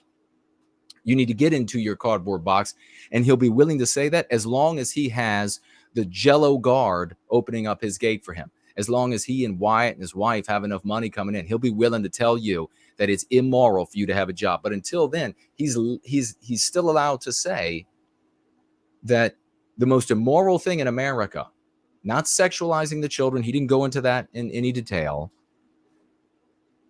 The most immoral thing is to not have a job. And therefore, it's the most shameful thing is to be on welfare. If you've fallen off the wagon, if you've embraced a direct opposition to our nation, such as socialism or communism, there you have it. Socialism and you're just a commie. This is where he sounds like back in the boomer days. Everything is the commies. No longer compatible. You're free to believe those things, but you're no longer compatible with our belief system, and you must go. Where? Hell, I don't know. Have fun in the comment section. I'd love for y'all to be able to decide where y'all think we should all send them. I'm curious when he says you are not. If you are a commie, if you're a commie, then you're not compatible with our belief system. Are we in charge? Who is in charge that will get to determine these sorts of things? This is an adult fantasizing in his little go-kart, his muddy go-kart. Comment section's about to be fire down there. Look, the last time this was attempted was between about 1788 and 1868 when England shipped 162 roughly thousand. This is where it came from. I was mentioning it just yesterday. You can see exactly what I was talking about yesterday when this guy says England shipped people to Australia, white people, as though Australia, so you can see the disease in his Muppet brain. Ship them to Australia. There was no Australia. They have accepted the premise that these places just exist and that white people just steal all the best stuff. 1888 and 1868 when England shipped 162 roughly thousand prisoners all the way from England down to Australia to inhabit the country of Australia. But we're running out. To inhabit the country of Australia. They shipped all the white people to Australia to inhabit the country of Australia. So I guess it was the non-white people there had created a country on that landmass and that white people were shipped to that country and then they just stole everything. Those are the thought chains. In this way, you can think about chains wrapping around your brain. Those are the thought chains that lead you ever and anon to answers that are harmful to your well-being, to white well-being. There is no Australia without white people. There is no Australia without white people. Out of land now, as you can see, so we just can't do that. Oh, we just can't do that. We just can't ship them off anymore. You can't ship shit, man. What are you fantasizing for? I mean, if you're going to be fantasizing, you should be alone in the bathroom, and we shouldn't be hearing anything about it. This is ridiculous. I'm sure your wife does a lot of fantasizing watching my videos. This is absolutely ridiculous. White people need to be cured of the. He's a boy in an adult body, and so many of the others are as well. We're just going to ship them off, just like they did back in 18 whatever. They shipped them down to that country called Australia. Fucking retard. The same people that say there's strength in diversity. That all works really good for race and gender and all that kind of stuff. Oh. But it's absolute poison. Diversity is absolute poison when you're talking about belief systems. And okay, so he's fine with diversity of race and gender. That works fine as far as he's concerned. Is diversity of race, has that been working fine? I submit to you that when diversity of race worked fine is when white people were the super majority of the United States, and we were 90+% of the population, and every individual, irrespective of race, had to obey the law or they went to jail. Nobody was given forgiveness for responsibility.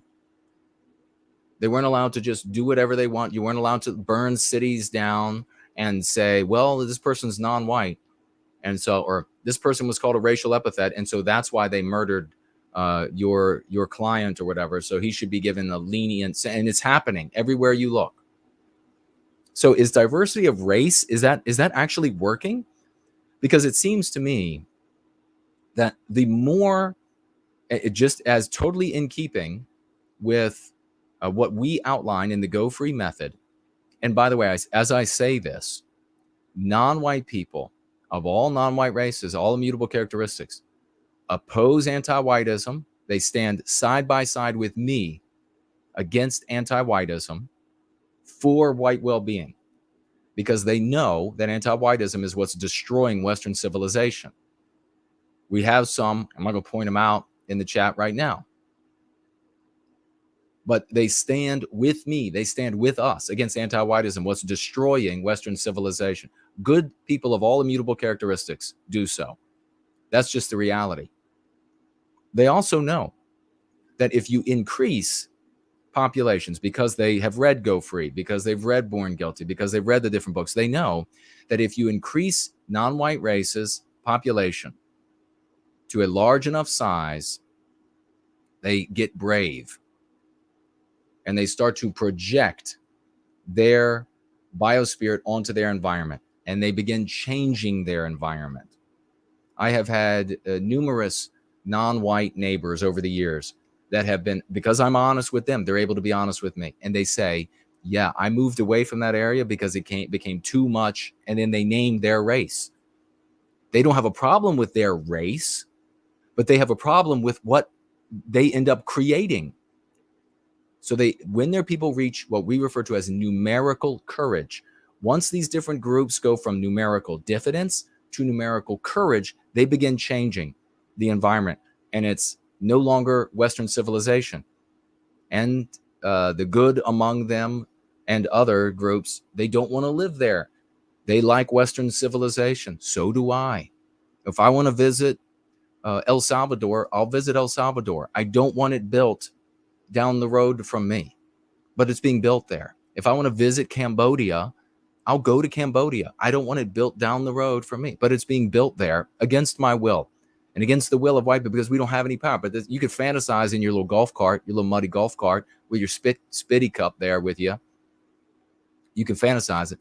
So the first thing he says, diversity of race is great. So what he's saying to you is, as a Mayberry moron, as a conservative musician, country musician, I am accepting all of these other anti-white precepts, all these other anti-white beliefs. So please, anti-white powers, give me a place beside the table at least. Throw me some scraps. Let the people think that I'm a little bit legitimate, because I hold almost all of your precepts anyhow. Now, all of us here know that you're not going to get a scrap from the table of anti-whiteism by doing that. That never works out. But that's what they continue to do generation after generation. Then he goes from diversity of race being such a good thing, that's wonderful, to diversity of gender. So he objects, and you see how fast this has happened? Conservatives used to not only object to sexualizing children, but they used to object to there being a multiplicity of genders. Now, of course, anti-whites, Democrats are in control of YouTube and all of these other platforms. So I'm not going to be telling you that anything negative about all of these other genders. The ear is against the door. You can go to CNN and Harvard and all of these other institutions for your information about the numerous genders that are out there now. But I'm just reporting that, in my opinion, conservatives used to be opposed to a multiplicity of genders, but not anymore. Not Buddy Brown. Buddy Brown has accepted a multiplicity of genders. That's a good thing. But sexualizing children, well, it's Wednesday, and so I'm going to object to that. But maybe by the following Friday, it's all good if you want to sexualize the children, but don't you start having sex with my child. That's what's going to be next. Do you really want these kind of people being your politicians, being the musicians you listen to, or you let your kids or friends introduce to your friends? I mean, give me a break. You could not capitulate more quickly. And just look at his face there. If there ever was a redneck Muppet, here he is. That all works really good for race and gender and all that kind of stuff, but it's absolute poison. Diversity is absolute poison when you're talking about belief systems and core beliefs. Yes, we're founded on the right to disagree, but there's a catch, y'all. There's a catch. Because for the first 200 years in America, we had preferences and we had absolutes. Now listen here. Preferences didn't bother anybody between political parties because they were always agreed on as far as absolutes go. Now, we don't. We don't even absolutely agree that we have the basic freedoms and identities as one nation. You take the movie 300, for example. Let me stop it right there, because he's going away from the preferences and absolutes. Did that make sense to anybody? So what he's saying is you can have diversity of genders. You can have a multiplicity of genders. You can have a multiplicity of races, because remember what a person looks like and what a person, the decisions they make, and what a person dresses like, and where a person comes from, all of that doesn't mean anything. When it comes down to it, what he's saying here is you all have to have the same ideas. You all have to, nobody can be a communist, is what he is saying. You can be anything else you want. You can believe anything else you want. You just can't be a communist. That's what Buddy Brown is saying. And I say that that's bullshit. That is serious bullshit. You can't believe anything you want is not going to, or be anything you want, or whatever it might be, is the state we are in now, which is why we see day after day, week after week, month after month, year after year, things eroding and being white erased even faster and faster. So he's saying you have to all think the same thing. So he talks about these preferences and then absolutes. He said the different parties had preferences, but then they would always agree on preferences based on the absolutes. This is human thought and human will. You had a country that was 90% white, and you had an identity for those white people. Regrettably, there was far too much individualism. The white race has a lot wrong with it that we have to fix. But what you're talking about there is an identity that more closely aligned with the spirit of the West in the United States. You don't have any sort of uniformity anymore in that identity of America, Western civilization, because white people are not in charge of America and Western civilization. And the ones that are in positions of power are anti-white, every single one. In fact, they are some of the most radical anti-whites. They hate Western kind, they hate Western civilization. And what we're being taught then is anti-whiteism. Buddy Brown embraces anti-whiteism as long as you don't call yourself a communist. That's it. Don't call yourself a communist, and Buddy Brown is good with you. They were all warriors. They were all of one mind and one mind only. If 150 of them decided to be ballerinas instead of warriors, they might have had some cute little dance parties, but they sure as hell would have gotten killed in battle. Because that's what happens when you don't. That's a non sequitur. What he used. It's tangentially related to the point he was trying to make, which is not surprising, because I don't think thinking is his strong suit. That if at the Battle of Thermopylae, he was talking about the movie, I think, though, ultimately, because that's probably all he knows about the Battle of Thermopylae is the fictionalized movie called 300.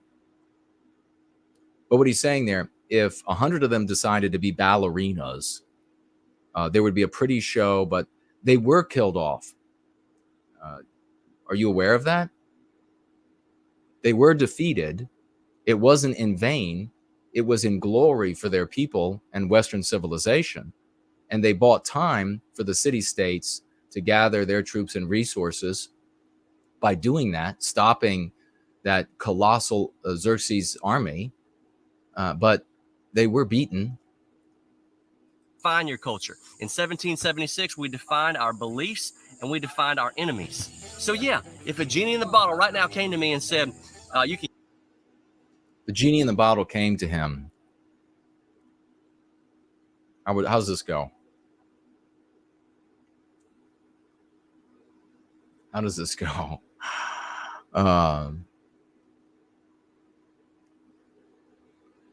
If a genie in a bottle came to him, he'd later tell you that he's got a genie lamp, and when you speak to the genie, you've got to speak really clearly, and he would say you probably should write it down on a piece of paper so that you can even show it to the genie, because he's kind of hard of hearing. And then he would hand you a 10-inch long Bic pen. And you would write out your wish on the piece of paper for the genie. And he would say, and then you would say to him, okay, I'm ready for the genie, but what's the deal with this 10-inch long Bic pen? And then Buddy would say, do you really think I asked for a Bic 10 inches long? Can cast out all the enemies of the state among us. I promise you, we would still appear just as different on the outside as we ever have.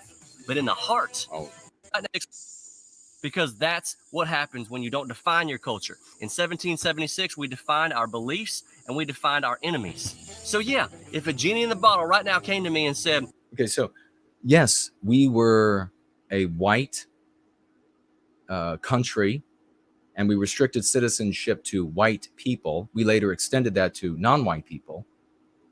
But we knew who we were, and we were serving the spirit of the West that is within us. We don't get to do that if you are part of the establishment. If you continue to participate within the anti-white narrative, you do not get to decide who we are. But then listen to who he thinks we are. You can cast out all the enemies of the state among us. I promise you, we would still appear just as different on the outside as we ever have. But in the heart, we'd be one nation under God and working together instead of tearing each other down. The people who want new liberal world order, they don't give orders to people like us. Don't y'all forget it. Okay. Boy. So he said, don't worry. will still be a wildly multiracializing, so getting increasingly multiracial, will still be getting totally white erased. Don't worry. We'll still have genders proliferating and races proliferating and identities of various types proliferating, all these different groups gaining numerical courage and exerting themselves on our civilization. But at least nobody will be allowed to be a commie. Because if you are a commie, then we're going to find some place to ship you outside of the United States. If you call yourself a commie. Does it really matter? I mean, do you really care if somebody calls themselves a commie if you have a country that is totally white erased, all the statues of white men and women torn down, the history completely rewritten, our accomplishments stolen from us and given to other peoples of other races? The United States said there was never for white people. White people have no home here. It's all stolen from non-white people. Will it really matter if people call themselves? I won't care. I really won't care. In that absolute hellhole, calling yourself a commie is like the most milquetoast thing that you can do. But that is the essence of the conservative, retardist, functionally comatose, Mayberry moronic nonsense that the good rank and file of Western civilization, good conservatives, good patriots, heroes, and more, this is what they are taken up with. This is why everything continues to get worse. So we have to get to these people. I'm going to see if there are any financial gifts, see if what you all are saying. But remember, we can't continue to just show up and in a really sort of a milquetoast way, apathetic way, drop a link or something like this in their chats. Doing that is good. Getting videos to them is good. Maybe I'll do more videos of this guy, much shorter though.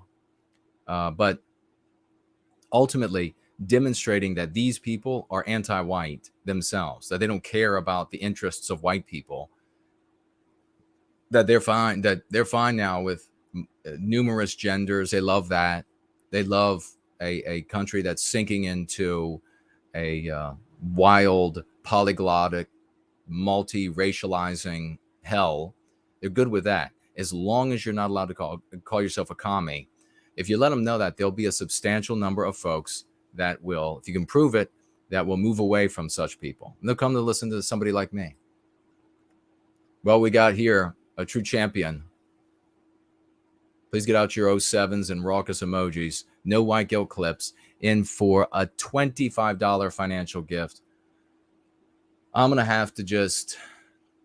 just have to find a way to put this guy, whenever we're together, I'm just gonna have to carry this guy around on my shoulders. Thanks for the stream, he says. God bless you, man. So many folks just doing nothing, not making clips, not promulgating clips, not financially gifting, not going free themselves, not sharing it with their friends, family, and strangers, not doing anything. And here's this guy. I guess this is the way of the world.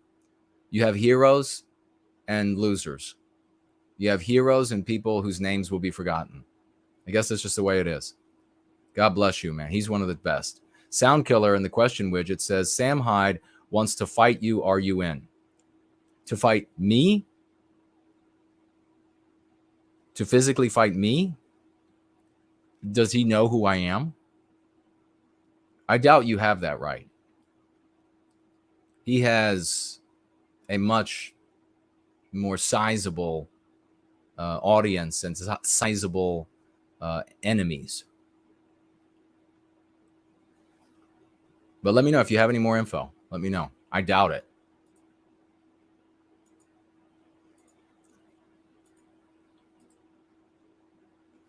All right, let me check over here.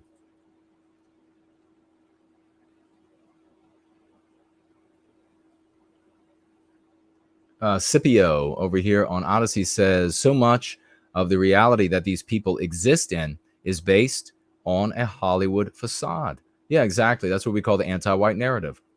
It's all just fiction. Yep. Scipio's saying it's a great way to explain it. Numerical courage. Thank you. Scipio, I want you to implement the Go Free method in your life. Let's make that happen, man. You can get Go Free at nowhiteguiltcollectibles.com. You can get it at Amazon. If you get it from my collectibles store, you get a signature with it. But there are numerous powerful, scientifically proven concepts, proof of concept over 2 decades, empowering our people everywhere. Numerical courage is one of them. Numerical diffidence and numerical courage.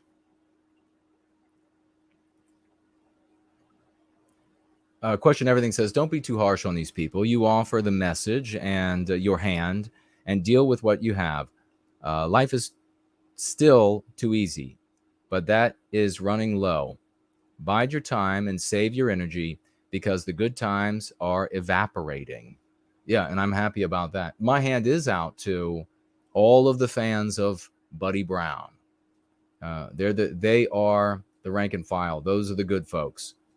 And they need to get away from this easy chuckling frog in the pot as the temperature gets turned up environment with Buddy Brown.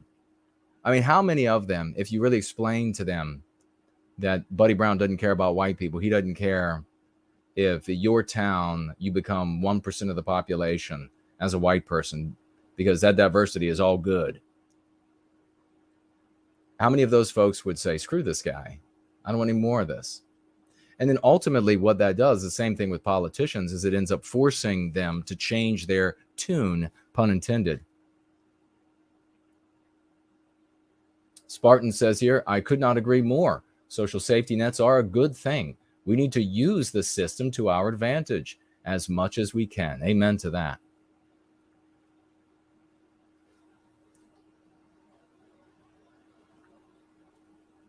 He says, our situation is too dangerous to have bad habits.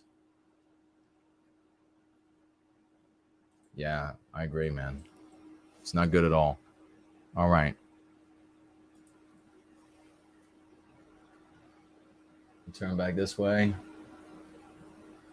Thank you all for being here the entire time, those who have, and thank you all to everybody who will be watching and replay.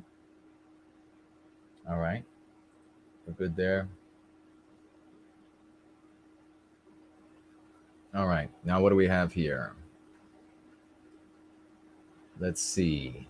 Scroll back on YouTube, and if you've tagged me, I'll speak to. We're going to be getting out of here in just a moment, folks. So if you got a comment or a question or what have you, we'll make it happen. All right. Ambrielle says that she agrees with me. The guards, the Jello guard, she says they should have gotten better, should have got men who are in at least decent shape. Yes, absolutely. Victorian Time Traveler says Remington 700 maybe. The video is blurry. You might be right, brother. Roy says used to drive a 76 Cadillac Eldorado convertible. Wow. Bicentennial edition. Had a 500 cubic inch V8.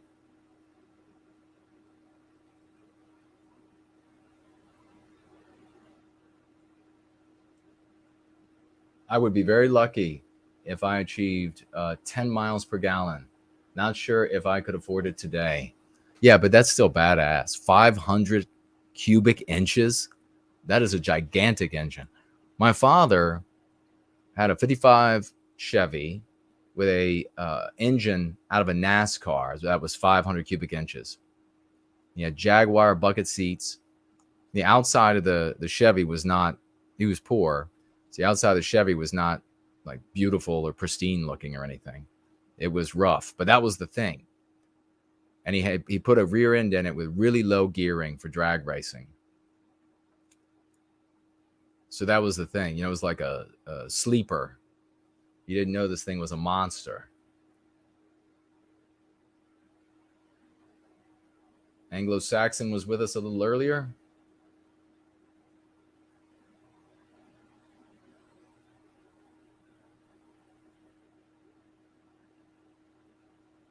If Buddy doesn't even qualify this What is this now? Doesn't even qualify this with a warning about addiction.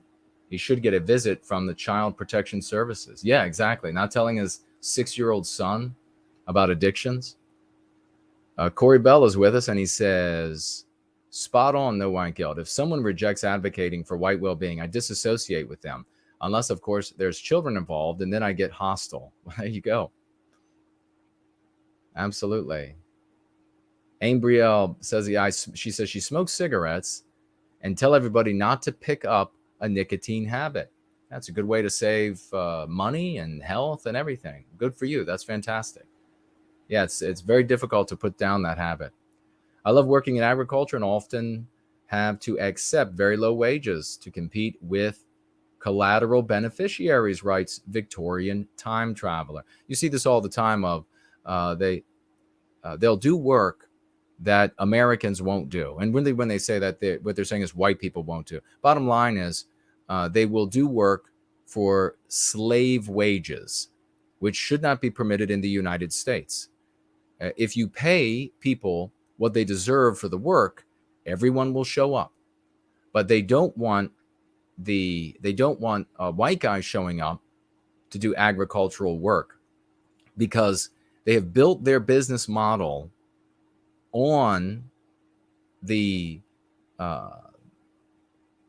belief, the knowledge that their workers are going to be receiving handouts forevermore. So they count on the taxpayer paying what they will not pay in food stamps and etc., all the way up through vacations, forgiveness loans, all kinds of things.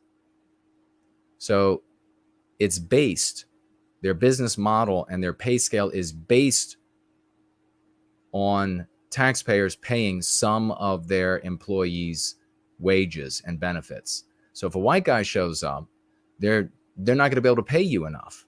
They don't want you. And they certainly don't want you to be able to go back into society and say, look at the treatment, look at what they're doing over there.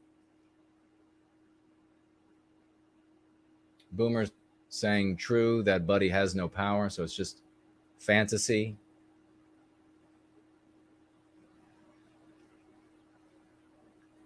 England shipped people off to Australia after World War II, and at the time imported people from the Caribbean. Oh yeah, the 10-pound palm. Yes. Yeah, that sounds like that was in the people's interest in England at that time. Corey Bell points out, he says, that's excellent, no white guilt. You can embrace anti-whiteism as long as you're not a communist. That is, in a sentence, Corey has put it best, folks. In a sentence, that is what Buddy Brown and these other functionally comatose conservative leaders and singers, that's their mindset. You can go ahead and be all the anti-white you want, but don't call yourself a communist. You got to work. See, like in their mind, if you believe that there should be a social safety net, and then they'll move the goalpost on you when you have a conversation with them. This is the way it is. But in their mind, if you believe there should be a social safety net for people, then you are a communist, because that means those people won't be working. And that's all really communism is for these folks. That's as deep as they think about it. It's magnificently shallow.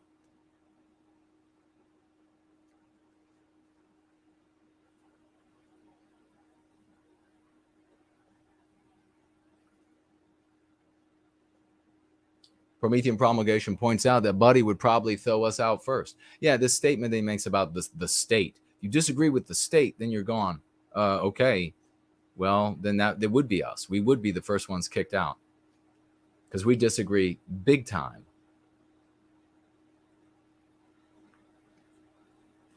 Elaine says, as long as Buddy gets to pick and choose his diversity, he'll ignore poor white families who can't.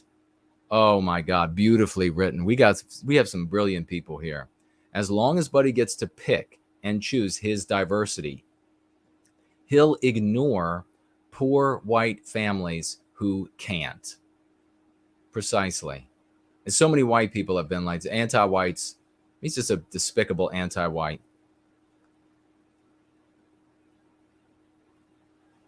Beautifully written. All right. I think that's about it. Looks like that's about it. That's blank there. We're just over the 2-hour mark. Yeah.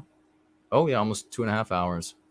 We have another financial gift from the great Rory Herbert, who says, Dear Jason, did you hear that the running, this is with $5 financial gift. Thank you, brother. Did you hear that the running for the next prime minister of Great Britain is now between Rishi, is it Sunak, and Liz Truss? The decision now goes to Conservative Party members and won't be decided until September. Do you have any predictions? Are they both non-white? I'm going to guess the one with the most non-white sounding name. Because I think, unfortunately, our once great country there has gotten that far. And I mean, look at the rumors here about Trump when it comes to the presidency, that he's thinking about, or potentially there are potential plans that he would run as the vice president to Nome, the woman from South Dakota. Scipio says, thank you for your work. Well, God bless you. Thank you for that, brother. I appreciate it. All right, folks. Be plentiful. Elaine says, thanks. Go out into the world to let them know about the Go Free method. And if you get an opportunity to demonstrate that people like Buddy Brown are corrupt anti-white SOBs, then let folks know. Because if we don't, we're going to end up in a very, very ugly place in the very near future. Talk soon. Roll out.